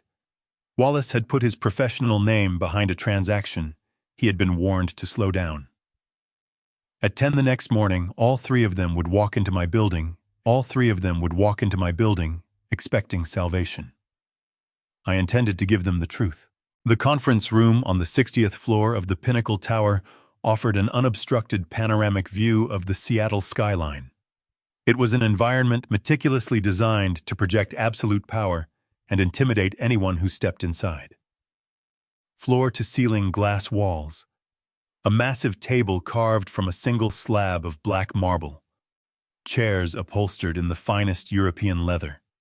This entire floor belonged to one of the primary commercial holding companies under Catherine's trust. I stood in an adjacent darkened viewing room, with Kenneth watching the live security feed on a high-definition monitor. Logan, Valerie, and Wallace were already seated inside the glass room. They had arrived 20 minutes. They were vibrating with unrestrained greed. Valerie wore a sharp crimson designer dress that screamed of new, unearned money. She had her posture perfectly straight, sipping sparkling water from a crystal glass, acting as if she had already deposited the $1 million check. Logan sat beside her in a dark navy suit. He kept running his hands over the smooth surface of the marble table, trying desperately to project the image of a seasoned corporate titan. He was failing miserably. He simply looked like a terrified boy pretending to play a man's game. Wallace sat across from them. The slick attorney checked his heavy gold watch every few minutes. I was growing impatient, completely unaware that his impatience was driving him closer to the end of his legal career. They believed they were waiting for a foreign billionaire to arrive and sign the final physical disbursement papers. They thought the $1.2 million resting in the escrow account was only moments away from saving their fabricated lives. Through the hidden audio feed, I listened to them divide the spoils of their federal crime. Valerie leaned across the wide table. Her voice was sharp and laced with pure arrogance. She told Logan they needed to immediately wire the funds to the private equity group the exact second the transaction cleared. She explicitly stated that once the debt was satisfied, they were going to book a first-class flight to Paris to escape the stress of the past month. Logan nodded eagerly. He bragged to his wife about how easily they had secured the property. He openly mocked my departure from the house. My son sat in my corporate building and laughed about how quickly I had surrendered. He called me a weak, pathetic old man who lacked the spine to defend his own territory. Wallace interrupted their premature celebration. He warned them to maintain absolute professionalism when the foreign investment director arrived. He instructed Logan to speak as little as possible. Wallace wanted to control the narrative. He reiterated that the foreign buyer did not care about the forged power of attorney or the family dynamics. The buyer only cared about the legal transfer of the deed. Wallace tapped his expensive pen against the glass table, boasting that he had single-handedly orchestrated the fastest commercial closing in the history of the state registry. He was practically patting himself on the back for committing wire fraud. I turned away from the security monitor. I looked down at my own reflection in the darkened glass of the viewing room. The frayed, worn-out garments of the grieving widower were completely gone. I wore a bespoke charcoal wool suit expertly tailored to project uncompromising authority. My silver hair was neatly trimmed. My posture was rigid and perfectly straight. The transformation was not merely physical. The hesitation, the paternal guilt, the lingering hope that my son possessed a shred of decency had all been surgically removed. I was no longer a father hoping to save his child. I was an executioner stepping up to the block. I nodded to Kenneth. It was time. We walked out of the viewing room and down the quiet carpeted hallway. Two towering corporate security guards fell into step behind us. Their heavy boots made absolutely no sound against the thick flooring. We approached the heavy double doors of the main conference room. I did not knock. I placed my hands on the polished steel handles and pushed the doors open with a sharp, forceful motion. The sudden noise echoed loudly against the marble table. Wallace, Logan, and Valerie all snapped their heads toward the entrance simultaneously. They had arranged their faces into identical masks of polite, eager submission, fully expecting to greet a wealthy European investor. The immediate physical reaction to my presence was magnificent. Valerie froze entirely. The crystal glass of sparkling water halted halfway to her painted lips. Her eyes widened in absolute uncomprehending shock. She stared at my tailored suit, the expensive silk tie, and the confident, aggressive stride of a man who owned the very ground she was sitting on. Logan physically recoiled in his leather chair. The color drained completely from his face, leaving him pale and sickly. His jaw dropped slightly. He blinked rapidly, desperately trying to process the visual impossibility of his discarded father walking into a high-security corporate suite. Wallace was the first to recover his voice, but he completely misread the situation. The arrogant lawyer assumed I had somehow tracked them down to cause a pathetic, desperate scene. He slammed his hand against the marble table and stood up aggressively. He pointed a manicured finger directly at my chest. He demanded to know how I had bypassed the lobby security. He raised his voice, threatening to have me arrested for stalking and harassment. He ordered the two security guards standing behind me to immediately physically remove the trespassing old man from the premises. The security guards did not move a single muscle. They remained perfectly still, their eyes locked straight ahead, completely ignoring the frantic demands of my son's lawyer. Kenneth stepped forward, moving with the quiet, lethal grace of a seasoned corporate predator. He placed a heavy leather briefcase onto the center of the black marble table. The dull thud silenced Wallace completely. Kenneth did not look at Logan or Valerie. He addressed the lawyer directly. His tone was perfectly flat, completely devoid of any emotion. He introduced himself as the managing director of the holding company that currently possessed the deed to the disputed suburban property. He formally confirmed that he was the individual who had authorized the $1.2 million transfer into Wallace's escrow account. Wallace's aggressive posture instantly crumbled. The slick attorney looked back and forth between Kenneth and me, his mind racing frantically to connect the catastrophic dots.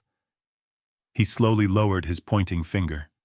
He stammered, his professional vocabulary completely failing him.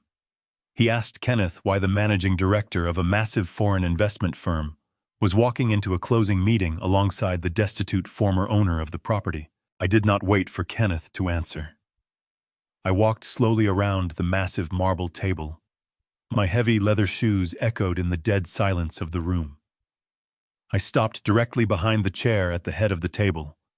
I placed both hands firmly on the top of the leather backrest. I looked directly into my son's terrified eyes. I told them they were entirely mistaken. I told them the man standing before them was not the former owner of the property.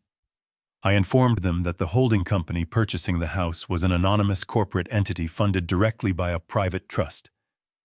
I stated with absolute icy clarity that I was the sole proprietor of that trust. I was the foreign investor. I was the phantom buyer. And I was the man who currently held absolute legal control over the $1.2 million sitting frozen in their bank account. Valerie dropped her crystal glass. It hit the marble table and shattered, sending sharp shards of glass and cold water spilling across the polished surface. The sharp noise shattered the remaining illusion of their victory. They were trapped inside a glass box 60 floors above the city, completely surrounded by the staggering, terrifying reality of the wealth I had hidden from them. The trap was locked, and the true negotiation was about to begin. The sound of the shattered crystal glass echoed violently against the cold glass walls of the conference room. Shards of expensive crystal scattered across the black marble table. Cold, sparkling water dripped slowly onto the plush carpet. For a long, agonizing moment, nobody moved. The air in the room grew incredibly thin, suffocating the manufactured confidence right out of my son and his wife. Valerie was the first to break the silence. Her mind simply refused to process the reality standing directly in front of her.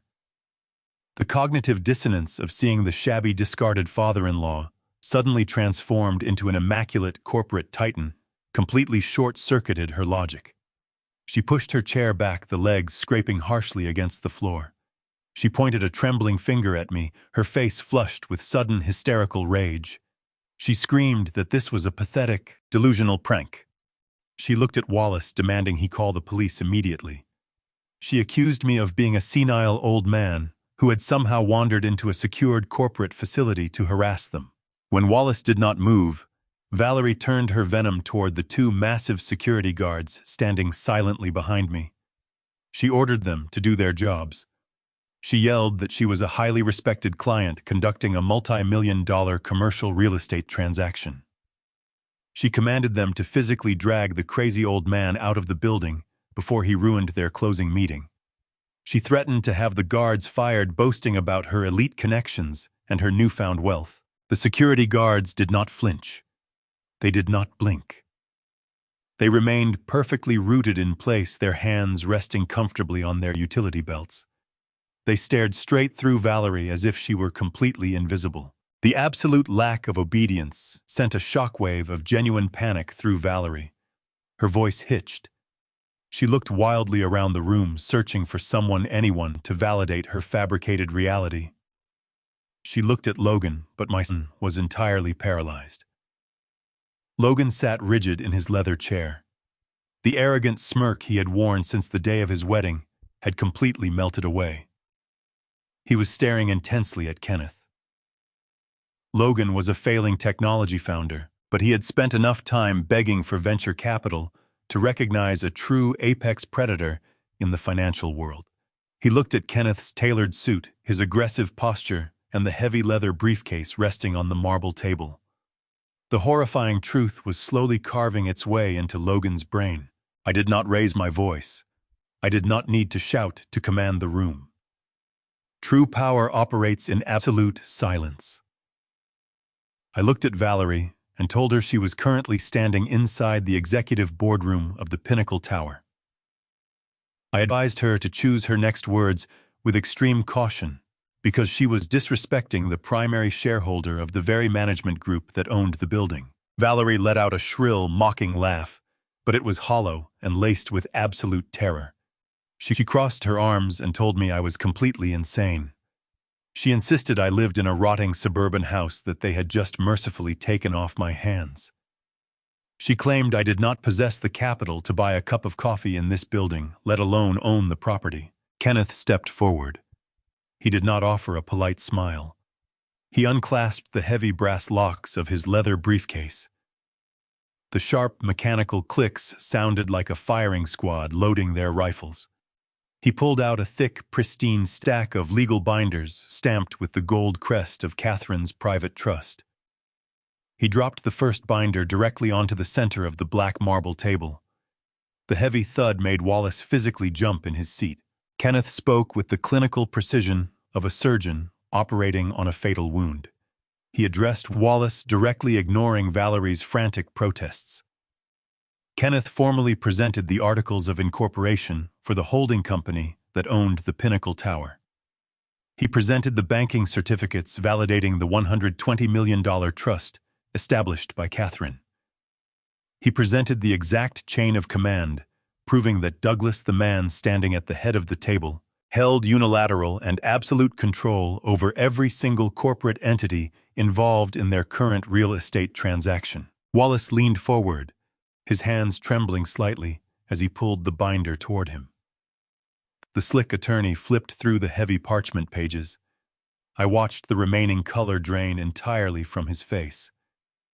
Wallace was a parasite who fed on the weak. He relied on intimidation and forged paperwork to bully desperate people. Now he was reading verified ironclad financial documents, proving he had just attempted to defraud a man who possessed enough liquid capital to bury him in endless, crushing litigation for the rest of his natural life. Wallace swallowed hard, the sharp line of his throat bobbing. He closed the binder and slowly pushed it away, as if the paper itself were burning his skin. Valerie lunged forward and snatched the binder. She aggressively flipped through the pages, her manicured nails tearing the corners of the paper. She was desperately searching for a loophole, a typo, a sign that this was an elaborate hoax. She read the bold print detailing the massive scale of the trust fund. I watched her eyes dart back and forth across the zeros. The staggering amount of wealth registered in her greedy mind. She realized she had married Logan, expecting a modest suburban inheritance, completely blind to the fact that she had actively alienated a man sitting on an absolute fortune. Her arrogant posture collapsed. The fierce, untouchable woman who had threatened to call the police on me, in my own living room, suddenly looked incredibly small. Her shoulders slumped. The expensive red dress suddenly seemed like a cheap costume. She dropped the binder onto the table, her hands shaking violently. She looked up at me, her eyes wide with a sickening mixture of awe and profound, inescapable dread. I shifted my gaze to my son. I remembered sitting at our kitchen table years ago, teaching a young Logan how to calculate compound interest. I had tried so hard to instill in him the value of patience and honest labor. Catherine had warned me that his ambition was entirely disconnected from morality. She knew he wanted the reward without the sacrifice. Looking at him now, I saw the absolute manifestation of her fears. Logan was breathing heavily, his chest rising and falling in rapid, shallow jerks. He looked at the corporate documents, then looked up at me. The psychological weight of his betrayal was crushing the air out of his lungs. He realized I had sat in the back of his wedding wearing a frayed suit while possessing the power to buy the entire venue. He realized I had quietly packed my bags and walked out of my home fully aware that he was utilizing a forged document to steal it.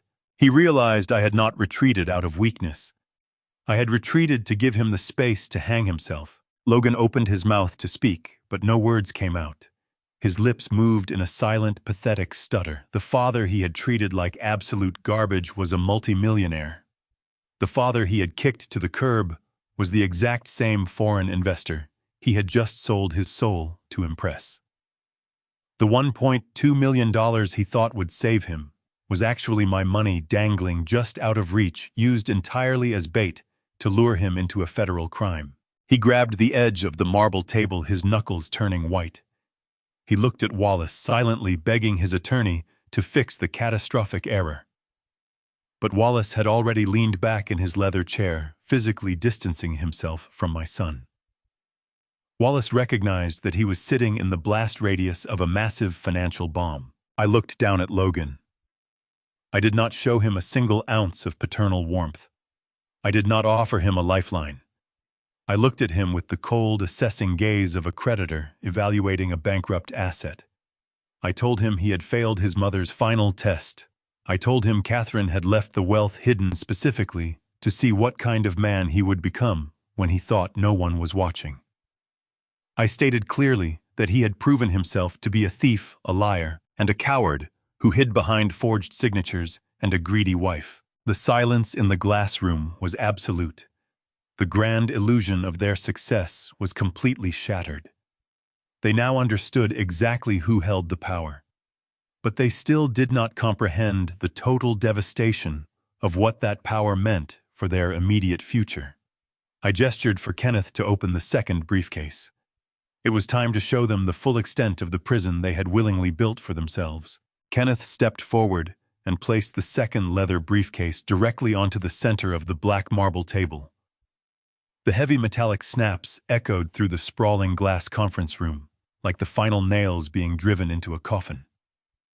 Up until this exact second, my son and his wife had operated under the incredibly foolish assumption that they were merely dealing with a bitter family dispute over a modest suburban inheritance. They thought they had outsmarted a grieving widower. They were about to discover the terrifying absolute precision of corporate warfare. Kenneth opened the lid of the briefcase and stepped back, yielding the floor entirely to me. I reached inside and pulled out the first thick stack of legal documents.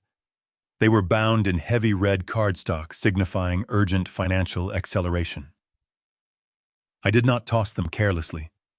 I slid them across the smooth, polished surface of the table until they came to a complete stop directly in front of Valerie. Her hands were trembling so violently that she could barely bring herself to touch the edges of the paper. I instructed her to read the name of the holding company listed at the top of the default notice. I watched her eyes dart across the dense legal text. The realization hit her with the brutal force of a physical blow. I spoke with a voice completely devoid of any paternal warmth or hesitation. I informed Val that the ruthless shadow equity firm she and Logan had borrowed $2 million from no longer held their debt.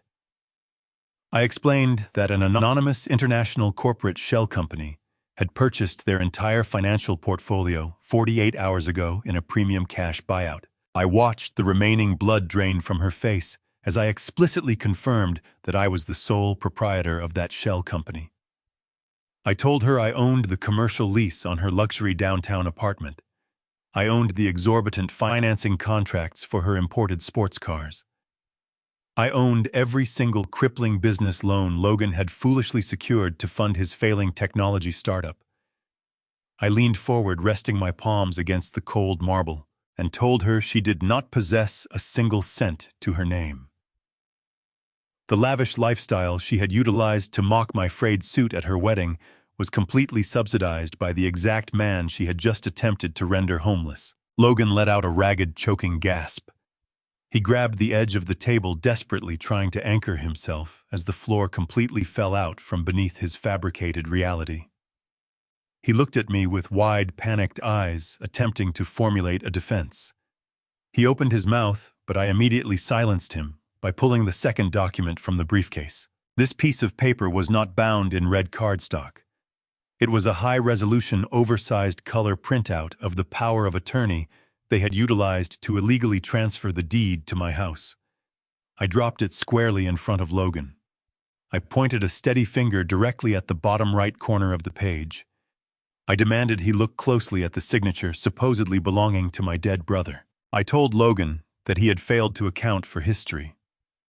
I reminded my son that before Paul grew sick, he had spent 30 years meticulously restoring antique mechanical pocket watches. Paul possessed the steadiest hands I had ever seen in my life. But the brutal illness that claimed his life had completely ravaged his nervous system during his final 6 months. I described how I had sat beside his hospital bed, watching him struggle violently just to hold a small plastic cup of water. His hands shook with the persistent, heartbreaking tremor. Yet the signature printed on that legal document was executed with flawless, aggressive, and unbroken precision. The ink flowed perfectly. The slant of the letters was steep and impatient.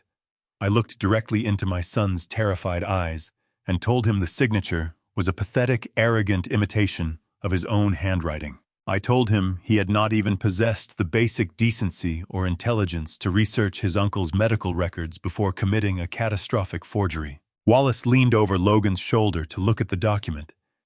The slick corporate attorney was sweating profusely.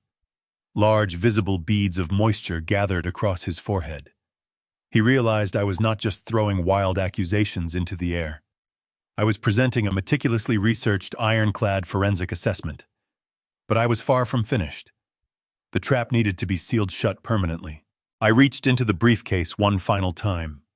I withdrew a thin, pristine folder containing the digital routing logs from the state real estate registry. I placed it directly in front of Wallace. I knew the attorney would instantly comprehend the lethal magnitude of these specific pages. I explained to the room that forging a signature on a local property deed was a severe state-level felony. However, uploading that forged document to an electronic state database and utilizing it to execute a commercial real estate transaction with an out-of-state holding company completely changed the jurisdiction. By transmitting the allegedly forged instrument through an interstate electronic closing involving an out-of-state buyer, Wallace had created a digital record that federal investigators could examine as part of a possible wire fraud scheme. I laid out the digital timestamps, proving the exact second the wire fraud had been committed. I pointed to the escrow transfer logs, confirming that the $1.2 million sitting in Wallace's corporate account had been wired directly from a high-security server located in New York. I told them the purchase money was still sitting in buyer-controlled escrow and had never been released to them. Kenneth held the debt assignments, the seller certifications, and the electronic filing logs. I did not recite a guaranteed prison term or promise that a plea deal was impossible. I told them the truthful version. If the evidence were referred and prosecutors proved the scheme, the fraud and forgery allegations could expose them to years of imprisonment, restitution, professional consequences, and the collapse of the financial life they were trying to save. I stood at the head of the marble table and delivered the absolute crushing reality of their situation. I told them I owned the house they had arrogantly tried to steal. I owned the massive, suffocating mountain of debt they had desperately tried to outrun. And as of 1 hour ago, I owned their permanent, inescapable legal ruin. I held their entire future in the palm of my hand, and I had absolutely no intention of showing them a single ounce of mercy. The silence that followed was suffocating. The grand, impenetrable alliance my son had built with his wealthy new bride and his aggressive attorney shattered into a million irreparable pieces. The sheer, overwhelming terror of federal prison time completely obliterates loyalty among thieves. Wallace was the first person to move. He pushed his chair back, stared again at the seller certifications, and then looked directly at Valerie. The confidence that had carried him into my house was gone. He understood that the transaction now exposed his own professional judgment to scrutiny.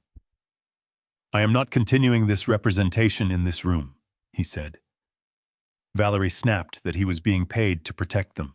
Wallace did not respond by reciting privileged conversations or inventing a confession. He chose the narrowest facts he could defend for himself. The power of attorney had been supplied by Logan and Valerie. He had warned them during this buyer call that the seller representations were unusually strict. He had recommended verifying the authority before final electronic submission. Valerie's face twisted. She accused him of cowardice and shouted that he had been the one boasting about how quickly he could move the title. Wallace answered with one sentence. Speed does not make a false signature true. The room changed. Valerie immediately pointed at Logan and said the signature was his responsibility. Logan turned toward her in disbelief. She insisted that Wallace had only processed what Logan represented as valid authority. Wallace closed his briefcase. He said any future discussion about his conduct would happen through independent counsel. Then he turned to me. I will preserve my files. That was not loyalty. It was survival. But it was enough to make Valerie understand that the lawyer she had treated like a weapon was no longer standing between her and the evidence. Wallace walked toward the doors. The security guards stepped aside. No one detained him. He left the conference room under his own power, carrying his briefcase, and the knowledge that his career would now depend on what the record showed, rather than what he could intimidate someone into believing. Before the doors closed, Wallace looked once at the forged power of attorney still lying on the table. He did not touch it. The doors closed behind him. Logan and Valerie were left facing each other. The alliance had lost its lawyer. Now it was about to lose the marriage. Wallace's departure detonated the room. Valerie turned on Logan first. She pointed at the forged power of attorney and said the signature had been his idea. She said she had married a man who promised stability and wealth, not a failing founder who needed a dead uncle's assets to survive. She mocked his startup, his investors, his constant excuses, and the private debt that had dragged them into the scheme. Logan stood. For several seconds, he simply stared at her. Then he returned every blow. He accused Valerie of treating marriage like an acquisition. He said she had spent money faster than he could borrow. It threatened to leave whenever a payment was late, and pushed him to turn the house into cash because she cared more about her car and social circle than the consequences. Neither of them mentioned Paul with grief. Neither mentioned Catherine. Neither mentioned what it meant to throw a 65-year-old father out of his home. They argued only about who had caused the financial disaster. That told me everything. Valerie slapped the table with both hands and shouted that she had never forged Paul's signature. Logan answered too quickly. You watched me practice it. The room went still. Valerie stared at him. He realized what he had said. I said nothing. Kenneth said nothing. There are moments when the most effective interrogation consists of letting frightened people fill the silence themselves. Valerie pointed at Logan and said he had practiced Paul's handwriting for weeks. She claimed she believed the document would hold because Logan repeatedly told her his uncle had wanted him to control the estate. Logan immediately accused her of arranging the rushed notarial process and pushing Wallace to file before anyone could question it. He said she had threatened to leave if he did not turn the house into money before the private lenders came after them. They were no longer protecting a shared story. They were dismantling it. I watched the marriage from the wedding ballroom collapse in less than 10 minutes. At the wedding, Valerie had mocked my frayed suit, while Logan pretended not to hear. At my house, she had threatened me while Logan stayed out of sight. Now that prison exposure and financial ruin were no longer abstract, they were willing to trade each other for 1 inch of distance from the consequences. Valerie's panic sharpened into cruelty. She reminded Logan that the debt had not appeared overnight. He had rolled one failing loan into another for months using new money to hide old losses. Logan shot back that her spending had become part of the same cycle. Every time he tried to cut expenses, she treated it as humiliation. Every time a creditor called, she demanded a larger solution instead of a smaller life. She said the wedding alone had cost more than some people earned in years. Logan said that was exactly the problem. The sentence stunned her. For the first time, he admitted that the wedding had been financed with money they did not have because he was terrified she would see him as unsuccessful. Valerie stared at him and said she had married success, not potential. Logan told her she had just described their marriage like a contract. The contempt between them had always been there. Money had merely kept it dressed in expensive clothes. Kenneth stood beside me without speaking. He did not need to interrupt. Every accusation widened the fracture. They had entered the room as a single unit, confident that Wallace and the forged documents gave them one common defense. Now each was trying to prove the other had supplied the greed, the pressure, and the intent. I thought of Paul's note. Not Logan. My brother had understood the danger before I did. This was not one impulsive mistake made by a frightened young man. Logan had built a series of choices around the assumption that everyone else existed to absorb the cost of his life. I did not need either of them to confess for me. The bank records existed. The signed purchase agreement existed. The electronic closing record existed. The debt assignments existed. Their argument mattered for one reason only: it stripped away the last excuse that the entire scheme had been a misunderstanding. They knew the authority was questionable. They knew the money was borrowed. They knew I had been pushed out. And when pressure arrived, neither defended the morality of what they had done. They defended only themselves. Valerie accused Logan of ruining her life. He laughed once, a broken sound. You were already ruined. You just needed someone else's name to borrow against. She told him he was weak. He told her she had married him because she thought my family would eventually make them rich. For the first time, she did not deny it. Logan stopped arguing. He looked at me. The anger left his face and was replaced by something worse. Fear. He came around the marble table slowly. He did not approach as a businessman or as a son defending his wife. He approached as a debtor looking for the person who controlled the only remaining exit. Dad. It was the first time he had called me that, with any softness since Paul's death. I remained standing. Logan's voice cracked. He said he had made mistakes. He said the debt had terrified him. He said he convinced himself the house would solve everything before anyone was permanently hurt. I asked one question. Was Paul hurt? He stopped.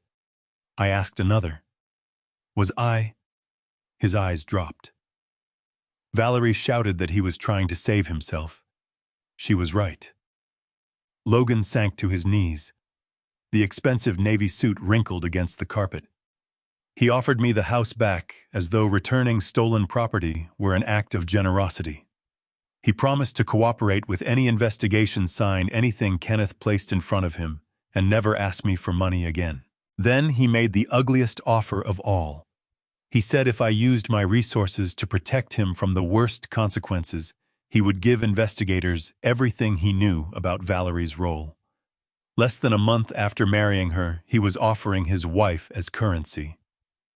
Valerie stared at him in absolute disbelief. For the first time all afternoon, she had nothing to say. I looked down at my son. Catherine had worried that money would reveal the worst parts of his character. She had been wrong about one detail. It did not require money. Fear was enough. I told Logan to stand. He obeyed. I told him this meeting was not a negotiation over which conspirator deserved more blame. The evidence would speak for itself. Wallace had already chosen his own survival. Valerie was choosing hers. Logan was trying to choose his. Now I would choose what happened to my property and my money. Kenneth opened the last section of the briefcase. Inside were the civil surrender documents. The final phase was ready. Kenneth placed 2 black folders on the marble table. Logan stood beside me with his face drained of color. Valerie remained on the opposite side, arms wrapped tightly across her chest, as if she could physically hold together what remained of her life. I made the terms simple. The first folder contained a civil surrender and settlement package. If they signed, Logan would relinquish every claim created through the disputed transfer of Paul's property. The suburban house would be returned to the ownership structure Kenneth controlled for me, and neither Logan nor Valerie could later claim that the fraudulent closing gave them an interest in it. Logan would also waive any present or future claim against Paul's estate that depended on the power of attorney. The documents addressed the debt as well, because my holding company now owned the private loan portfolio. Logan and Valerie could voluntarily surrender the collateral and contract rights identified in those loan agreements, rather than force a longer collection fight. Their remaining business interests, vehicle-related rights, and other pledged assets would be applied against the debt, according to the settlement. They would leave without the luxury life they had financed on borrowed money. Most important, the agreement made one point unmistakable. Neither Logan nor Valerie had any right to Catherine's $120 million trust. The trust had never been theirs. It had never been promised to them, and nothing in the settlement created a future claim. Valerie stared at the pages. "You're taking everything." "No," I said. "I'm taking back what you used fraud to reach and enforcing debts you already owed." She looked at Kenneth. He did not soften the answer. The second folder remained closed beside him. I explained what it contained. The bank alert concerning Paul's retirement fund, the forged power of attorney, the title records, the purchase agreement Logan had personally signed, the electronic submission logs, the buyer-side transaction record, the communications showing their desperation to sell. Everything needed for a criminal referral was organized, indexed, and preserved. If they rejected the civil surrender, the private negotiation ended immediately.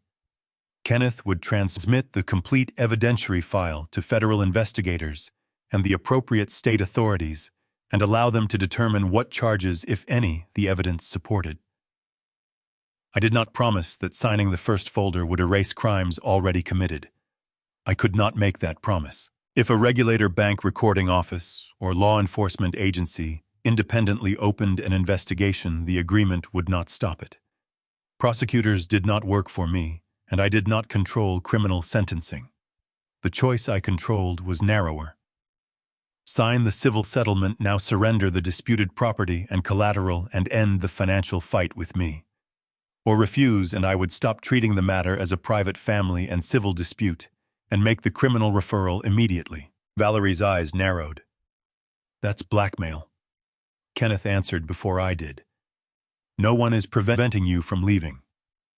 No one is forcing you to sign.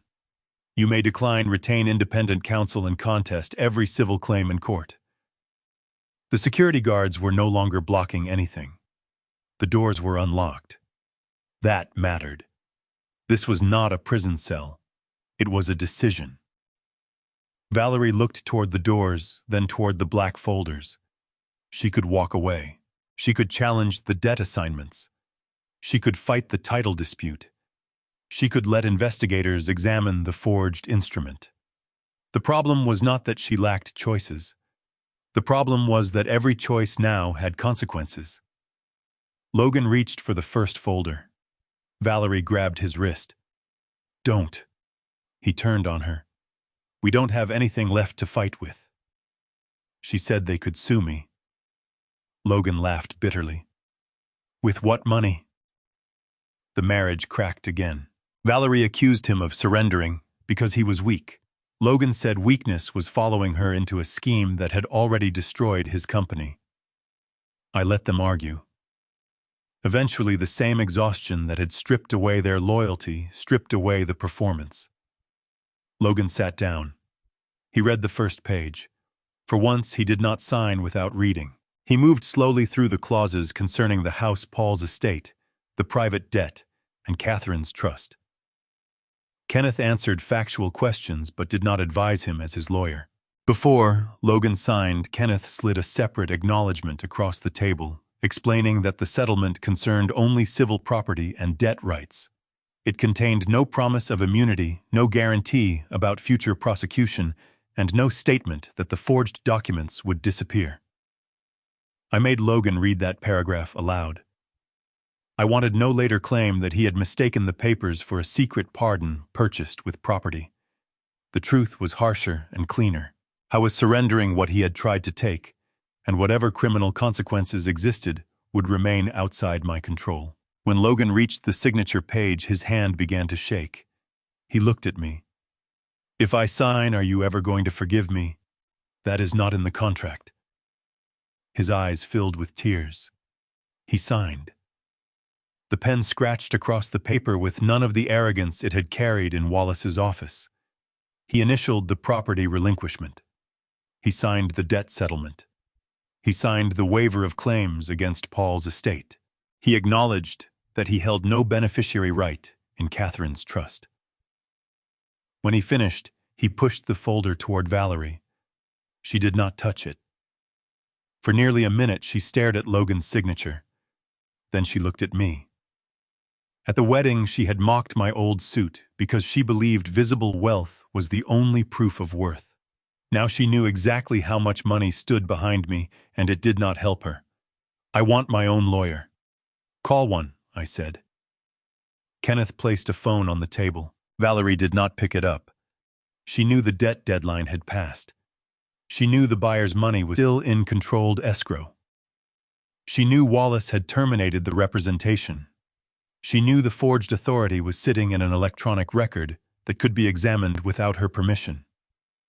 Her anger finally gave way to calculation. She opened the folder. She read much faster than Logan had. She objected to the asset surrender language. Kenneth explained which items were tied to the debt settlement and which personal effects remained hers. He corrected her when she claimed my trust was part of the marital estate. It was not. It had never belonged to Logan. After several minutes, she reached the final page. One tear slid down her cheek. It was not remorse. It was the grief of someone watching status disappear. She signed. Kenneth verified the signatures and placed the completed documents into his briefcase. The $1.2 million purchase funds remained in buyer-controlled escrow. Because the underlying seller authority was disputed, the transaction would not be disbursed as if the title were clean. Kenneth's lawyers would unwind the closing and restore the property through the appropriate civil and recording procedures. Logan asked what happened to the debt. Kenneth told him the surrendered collateral would be credited according to the agreements, with any remaining balance handled through ordinary collection and insolvency procedures. No invented punishment, no magic seizure, just arithmetic. Valerie looked toward the doors. "Can we go?" "Yes." She seemed almost surprised. I told them they could return to the suburban house for 2 hours under security supervision and collect basic personal belongings. The settlement required them to surrender possession that evening. Logan's face crumpled. He finally understood the symmetry. Days earlier, his wife had given me 1 hour to leave. I was giving them 2.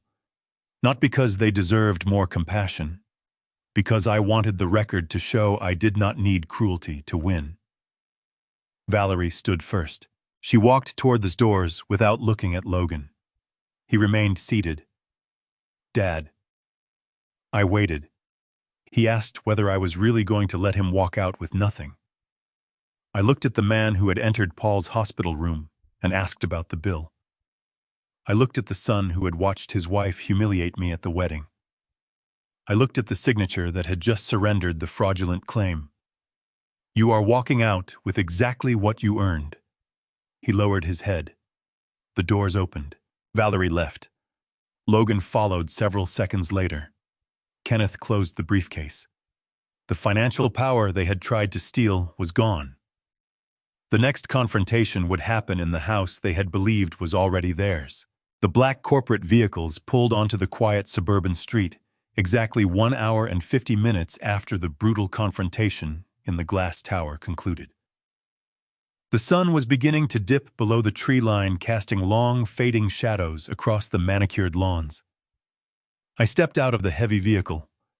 My tailored charcoal suit stood in stark contrast to the modest neighborhood. Two towering corporate security guards flanked me, their presence a silent, undeniable declaration of absolute authority. We walked up the cracked concrete driveway. This was the exact path I had walked down just days ago, carrying a small canvas bag and playing the role of a destitute, discarded victim. I was returning as the uncompromising master of their fate. I approached the front porch and pushed the heavy wooden door open. The interior of the house was a chaotic landscape of pure, unadulterated panic. The sleek, modern rental furniture they had proudly displayed at their lavish housewarming party was shoved carelessly against the walls. The illusion of their elite success had completely collapsed into a frantic scramble for basic survival. Valerie was standing in the center of the living room. She was violently shoving wrinkled, inexpensive clothing into a heavy black plastic garbage bag. The luxury items specifically surrendered under the civil settlement had already been inventoried for the creditor process. She was allowed to take her ordinary personal effects and anything excluded from the agreement. What remained in the bag was painfully modest compared with the image she had spent years financing. She looked up when my heavy leather shoes crossed the threshold. The sheer, suffocating reality of her new poverty was etched permanently into her pale, tear-stained face. The arrogant, sophisticated woman who had mocked my frayed suit in the ballroom was completely gone. She did not say a single word. She simply lowered her eyes, clutching the black plastic trash bag to her chest, like a pathetic shield. Logan emerged from the hallway holding his own garbage bag. His expensive navy suit jacket was missing. He wore a wrinkled white dress shirt, completely soaked with nervous sweat at the collar. When he saw me standing in the living room surrounded by corporate security, the last remaining fragment of his arrogant facade disintegrated. He dropped the plastic bag. It hit the hardwood floor with a muted, depressing thud. He stumbled forward, his legs giving out completely beneath him. My son collapsed onto his knees in the exact spot where his wife had once stood, demanding my immediate eviction. He looked up at me. His face was distorted by absolute terror and profound desperation. He began to weep openly, the tears streaming down his face in jagged lines. He begged for a second chance. He weaponized our shared history, frantically attempting to manipulate decades of family memories. He pointed toward the backyard and mentioned the wooden deck we had built together when he was a young boy. He invoked his mother's name. He pleaded that Catherine would never want to see her only child thrown out onto the street with absolutely nothing. He asked for a tiny fraction of the wealth. He begged for a modest apartment, a small monthly allowance, anything to keep him from drowning in the brutal poverty he had just ruthlessly assigned to me. He swore he had learned his lesson. He swore he would spend the rest of his life making amends and proving he could be a good son. I looked down at the weeping man kneeling on my floor. I did not feel a single tremor of paternal sympathy. I did not feel the sudden urge to reach down and pull him to his feet. I kept my voice perfectly level, completely devoid of any emotional fluctuation. I told him he had permanently forfeited the right to speak his mother's name, the exact second he utilized a forged document to steal the home she had loved. I reminded him that blood ties do not provide absolute immunity from the consequences of profound cruelty. I explicitly stated that a true son would have protected a grieving father. He had actively chosen to operate as a predator, viewing my perceived weakness as a convenient opportunity to feast. I told him he was not crying because he felt genuine remorse for his terrible actions. He was crying entirely because he had been caught by a force much larger and much smarter than himself. I was mourning the loss of his stolen money, not the loss of his father. I looked directly into his desperate eyes and told him forgiveness is not a right. It is a privilege earned through humility and honest labor. Those were two concepts he fundamentally despised. I told him he had traded his family for a brief, pathetic illusion of power. Now the illusion was shattered, and he had to pay the massive, inescapable bill. I looked at the heavy gold watch resting on my wrist. I informed them their 2 hours had officially expired. I ordered them to pick up their garbage bags and walk out the front door. Valerie did not hesitate. She grabbed her plastic bag and practically ran out of the house, eager to escape the suffocating, terrifying presence of my authority. She did not look at her husband. She did not offer him a hand. She abandoned him in the living room without a second thought, entirely focused on her own survival. Logan remained on his knees for another long moment, desperately hoping my cold demeanor would crack. He searched my face for any lingering trace of the soft, accommodating father he had exploited for 30 years. He found absolutely nothing but hard, impenetrable silence. The two security guards took a synchronized, heavy step forward. Logan scrambled to his feet. His shoulders slumped forward in total defeat. He grabbed the neck of his black trash bag and walked slowly toward the exit. He dragged his feet across the wooden porch, carrying the total sum of his fabricated life in a cheap plastic sack. He walked down the cracked driveway and stepped out onto the suburban street. He had no car. He had no money. He had no future. He simply began walking down the sidewalk, disappearing into the fading evening light. The heavy wooden door clicked shut behind him. The house was entirely silent. The toxic, parasitic my son had brought into my home was completely eradicated. I stood in the center of the living room, breathing in the quiet, peaceful air. I had reclaimed my territory. I had executed flawless, uncompromising justice. I had demonstrated that the most devastating power a man can possess is the ability to remain perfectly silent while his enemies confidently dig their own graves. The morning after, Logan and Valerie surrendered possession of the house. I sat at the same worn kitchen table where the bank had called me after Paul's death. For the first time in weeks, there was no deadline, no courier, no conference room, no person shouting at me to surrender something that did not belong to them.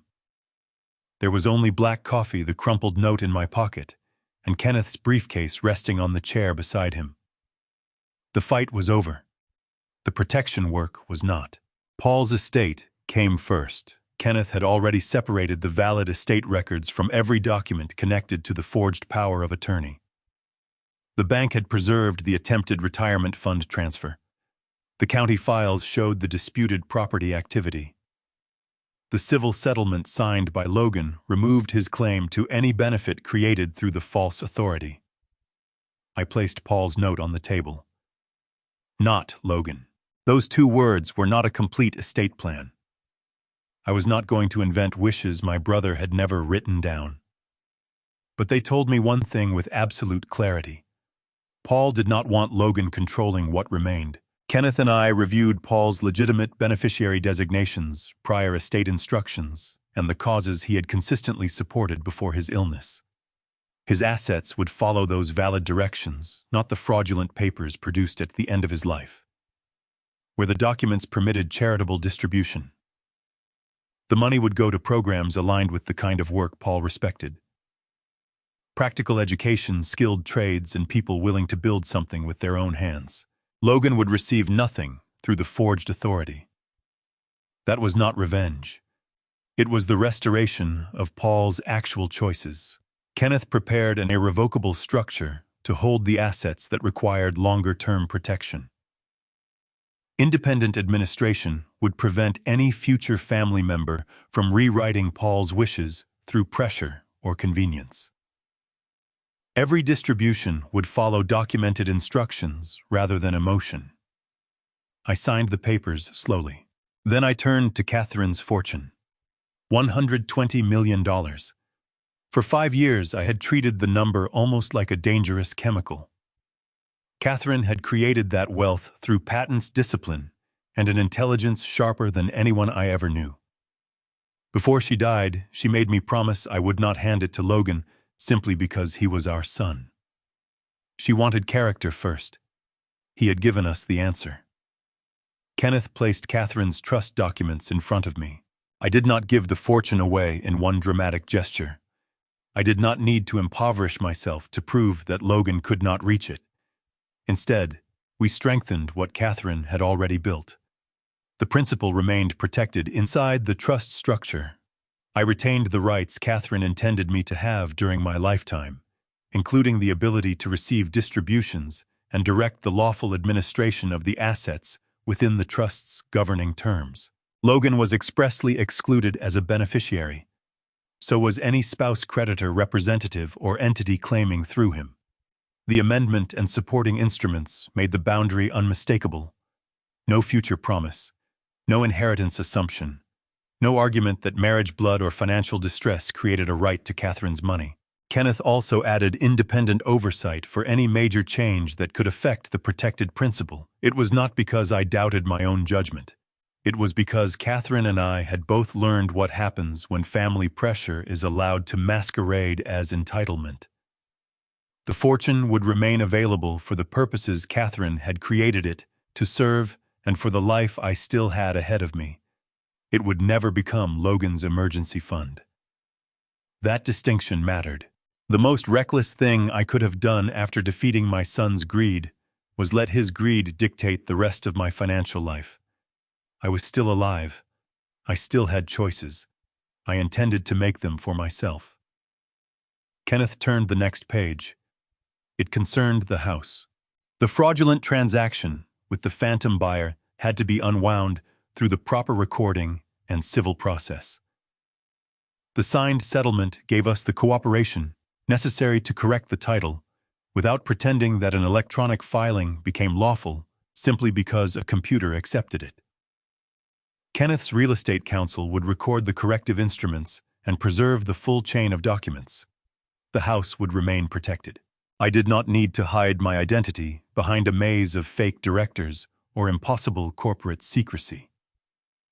A legitimate holding structure could own or manage the property if that improved privacy and estate administration, but every filing would be lawful and traceable to real responsible parties. I had spent too much time watching Logan hide behind false paperwork to build my own piece on another version of the same idea. Kenneth walked me through the effect of each clause before I signed. Nothing depended on theatrical language or secret loopholes. If Logan challenged the structure later, the answer would be the same record we were creating now. Clear intent, independent administration, documented capacity and assets, transferred for legitimate estate purposes rather than hidden to defeat a lawful creditor. When the final documents were ready, an independent notary witnessed the signatures. Kenneth did not pretend to be one. I signed Paul's protective trust instruments. I signed Catherine's beneficiary exclusions. I signed the documents required to restore the property's chain of title.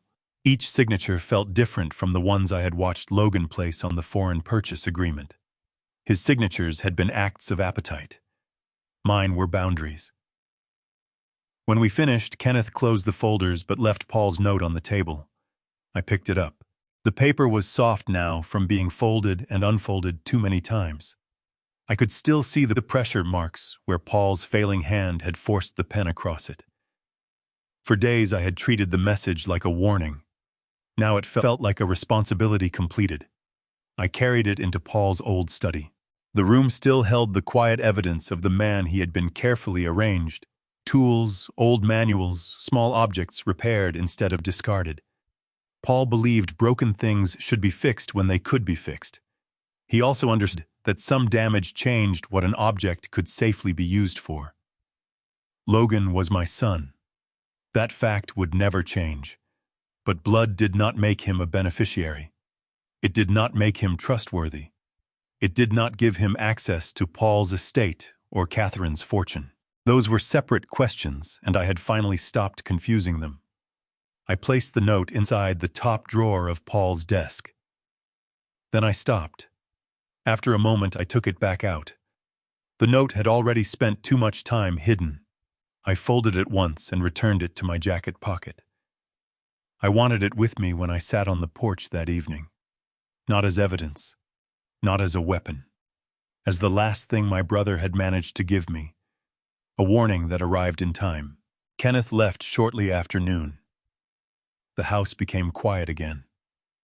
I opened the windows and let the clean air move through the rooms Valerie had treated like inventory. The place was modest. The floorboards still creaked. The kitchen table was still scratched. Nothing about it looked like $120 million. That was exactly why I loved it. I had protected Paul's choices. I had protected Catherine's legacy. And for the first time, I had protected my own future from the assumption that being a father required me to remain financially available to a man willing to rob the dead. The legal ties were cut. The financial boundary was permanent. What remained was silence. This time, it belonged to me. The heavy wooden door of my house clicked shut, sealing the world outside. I walked through the quiet rooms. The silence no longer oppressive, but incredibly expansive. The toxic, suffocating energy that had invaded this space just hours ago was completely eradicated. I walked into the kitchen, the hardwood floors feeling solid and permanent beneath my leather shoes. I brewed a pot of dark roast coffee, letting the rich, familiar aroma fill the air and overwrite the lingering scent of Valerie's expensive perfume. I poured the steaming dark liquid into a heavy ceramic mug and carried it out to the front porch. The sun was beginning its final descent over the quiet suburban neighborhood, casting long golden shadows across the cracked concrete of my driveway. I sat down in the worn wooden rocking chair. The wood creaked comfortably, a familiar sound that anchored me entirely to the present moment. I took a slow sip of the bitter coffee. It tasted like absolute, uncompromising freedom. The invisible war that had moved through bank records, corporate boardrooms, and electronic registries was over from my side. Kenneth called with the final administrative updates. The corrected title filings were moving through the proper channels. The debt settlement was being implemented, and the evidence connected to the forged power of attorney remained preserved. Whether regulators or law enforcement chose to examine that electronic trail was no longer a decision I controlled. I had made no promise of immunity to Logan or Valerie, and I had not erased what they had done. I had simply ended my private financial fight with them. Logan was staying in a cheap weekly motel on the industrial edge of the city. The affluent friends who had consumed champagne at his housewarming party disappeared the moment his credit and status collapsed. Valerie had separated herself from him almost immediately. I felt no satisfaction in tracking every detail of their misery, so I stopped asking Kenneth for updates that did not affect my property or safety. Consequences did not require an audience. Logan had traded a father who loved him for a life built on fraud, and the structure he chose was collapsing under its own weight. I looked up at the fading orange sky and thought about Catherine. She had always possessed an unnerving clarity about human nature. When she built the legal architecture around her $120 million trust, she was not acting out of spite. She was protecting something she had created through discipline and intelligence. She understood that handing enormous unearned power to a son who had never learned restraint could destroy both the money and the man. By asking me to wait, she gave Logan a test of character. He failed it spectacularly, but her legacy remained intact. The protections Kenneth and I finalized did not scatter the fortune in a dramatic gesture. They kept the principal secure, preserved the rights Catherine intended me to have during my lifetime, and allowed the trust to support the lawful purposes she had chosen. Most important, Logan could no longer treat that fortune as an inheritance waiting to rescue him from consequences. I had defended Catherine's work without letting my son's greed dictate what I did with the rest of my life. My thoughts drifted to my older brother. Paul had lived a life defined by calloused hands, careful work, and quiet dignity. He never asked for recognition. He simply built, repaired, paid his obligations, and loved his family with a fierce loyalty Logan had mistaken for weakness. The valid estate directions Kenneth and I preserved would keep Paul's money away from the forged power of attorney and direct it toward the beneficiaries and practical trade education causes Paul had actually supported. I pictured young people learning to build something solid with their hands instead of learning how to manipulate paper for quick money. Logan had tried to reduce his uncle's life to an open vault and a copied signature. He failed. Paul's estate would now reflect Paul's choices, not the appetite of the nephew who tried to rewrite them. Society often conditions older men to gracefully accept their own irrelevance. We are expected to quietly step aside, surrender our autonomy, and tolerate the casual disrespect of a younger, louder generation. Logan and Valerie had fundamentally relied on that cultural assumption. They expected me to lower my head and walk quietly into the shadows of poverty when confronted with a fraudulent legal document. They confused my paternal patience with ultimate terminal weakness. But true power does not require immense volume. True power does not need to scream insults in a crowded living room or boast loudly to investors on a wooden deck. True power is the rare ability to absorb a devastating emotional blow, retreat into the silence, and methodically dismantle your enemy's entire existence without ever raising your voice. I had reclaimed my territory and my dignity. I had drawn an absolute impenetrable boundary around my life, demonstrating that respect is not a courtesy I request, but a standard I aggressively enforce. The evening air grew cooler as the sun finally slipped below the horizon. The sharp, artificial glow of the streetlights flickered on casting pools of yellow light against the darkening asphalt. I reached into the interior pocket of my tailored suit jacket. My fingers brushed against a small, familiar piece of paper. I pulled it out and smoothed the heavy wrinkles against the armrest of the rocking chair. The blue ink was faded, the jagged letters carrying the heavy, desperate weight of a dying man's final, frantic breath. Not Logan. Two simple words that had completely shattered my reality and subsequently saved my entire life. I stared at the note for a long time in the fading light. It was no longer a frantic, terrifying warning. It was a completed mission directive. The debt to my brother was fully paid. I folded the piece of paper neatly and placed it back into my breast pocket, pressing it close to my chest. The crushing weight I had carried since that sterile room at Seattle General Hospital was finally gone. There were no more lies to navigate, and no more financial doors I needed to leave open out of guilt. I was a 65-year-old man sitting on the porch of a home I had protected. Catherine's fortune was safely governed by the trust she created, available for the purposes she intended, and for the life I still had ahead of me, but sealed away from Logan's entitlement. The neighborhood settled into a deep, peaceful quiet. I took a sip of black coffee and listened to the evening settle around the house. The storm my son brought to my doorstep had passed. What remained was not victory noise or revenge. It was the kind of silence I had spent years earning. This devastating experience taught me a profound and permanent lesson about human nature. Wealth does not change who a person truly is. It only acts as a magnifying glass, exposing the deepest and most genuine aspects of their character. When you strip away the social obligations and the polite formalities, people will always show you their authentic selves through their actions. My son and his wife believed that poverty equated to weakness. They operated under the arrogant assumption that a lack of visible status meant a lack of power.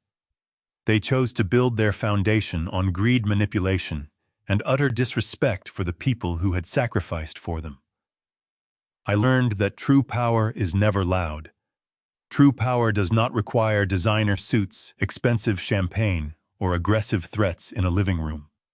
It requires absolute patience, a clear mind, and the willingness to let your enemies confidently dig their own graves. By remaining entirely silent, I allowed them to reveal the full, horrifying extent of their corruption. You must never allow familial obligation to blind you to toxic behavior.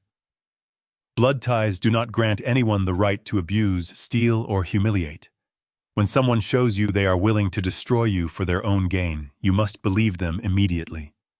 You must protect your peace, your dignity, and your legacy with uncompromising resolve. The most effective way to defeat arrogance is not through screaming or arguing, but by calmly allowing reality to deliver the crushing consequences.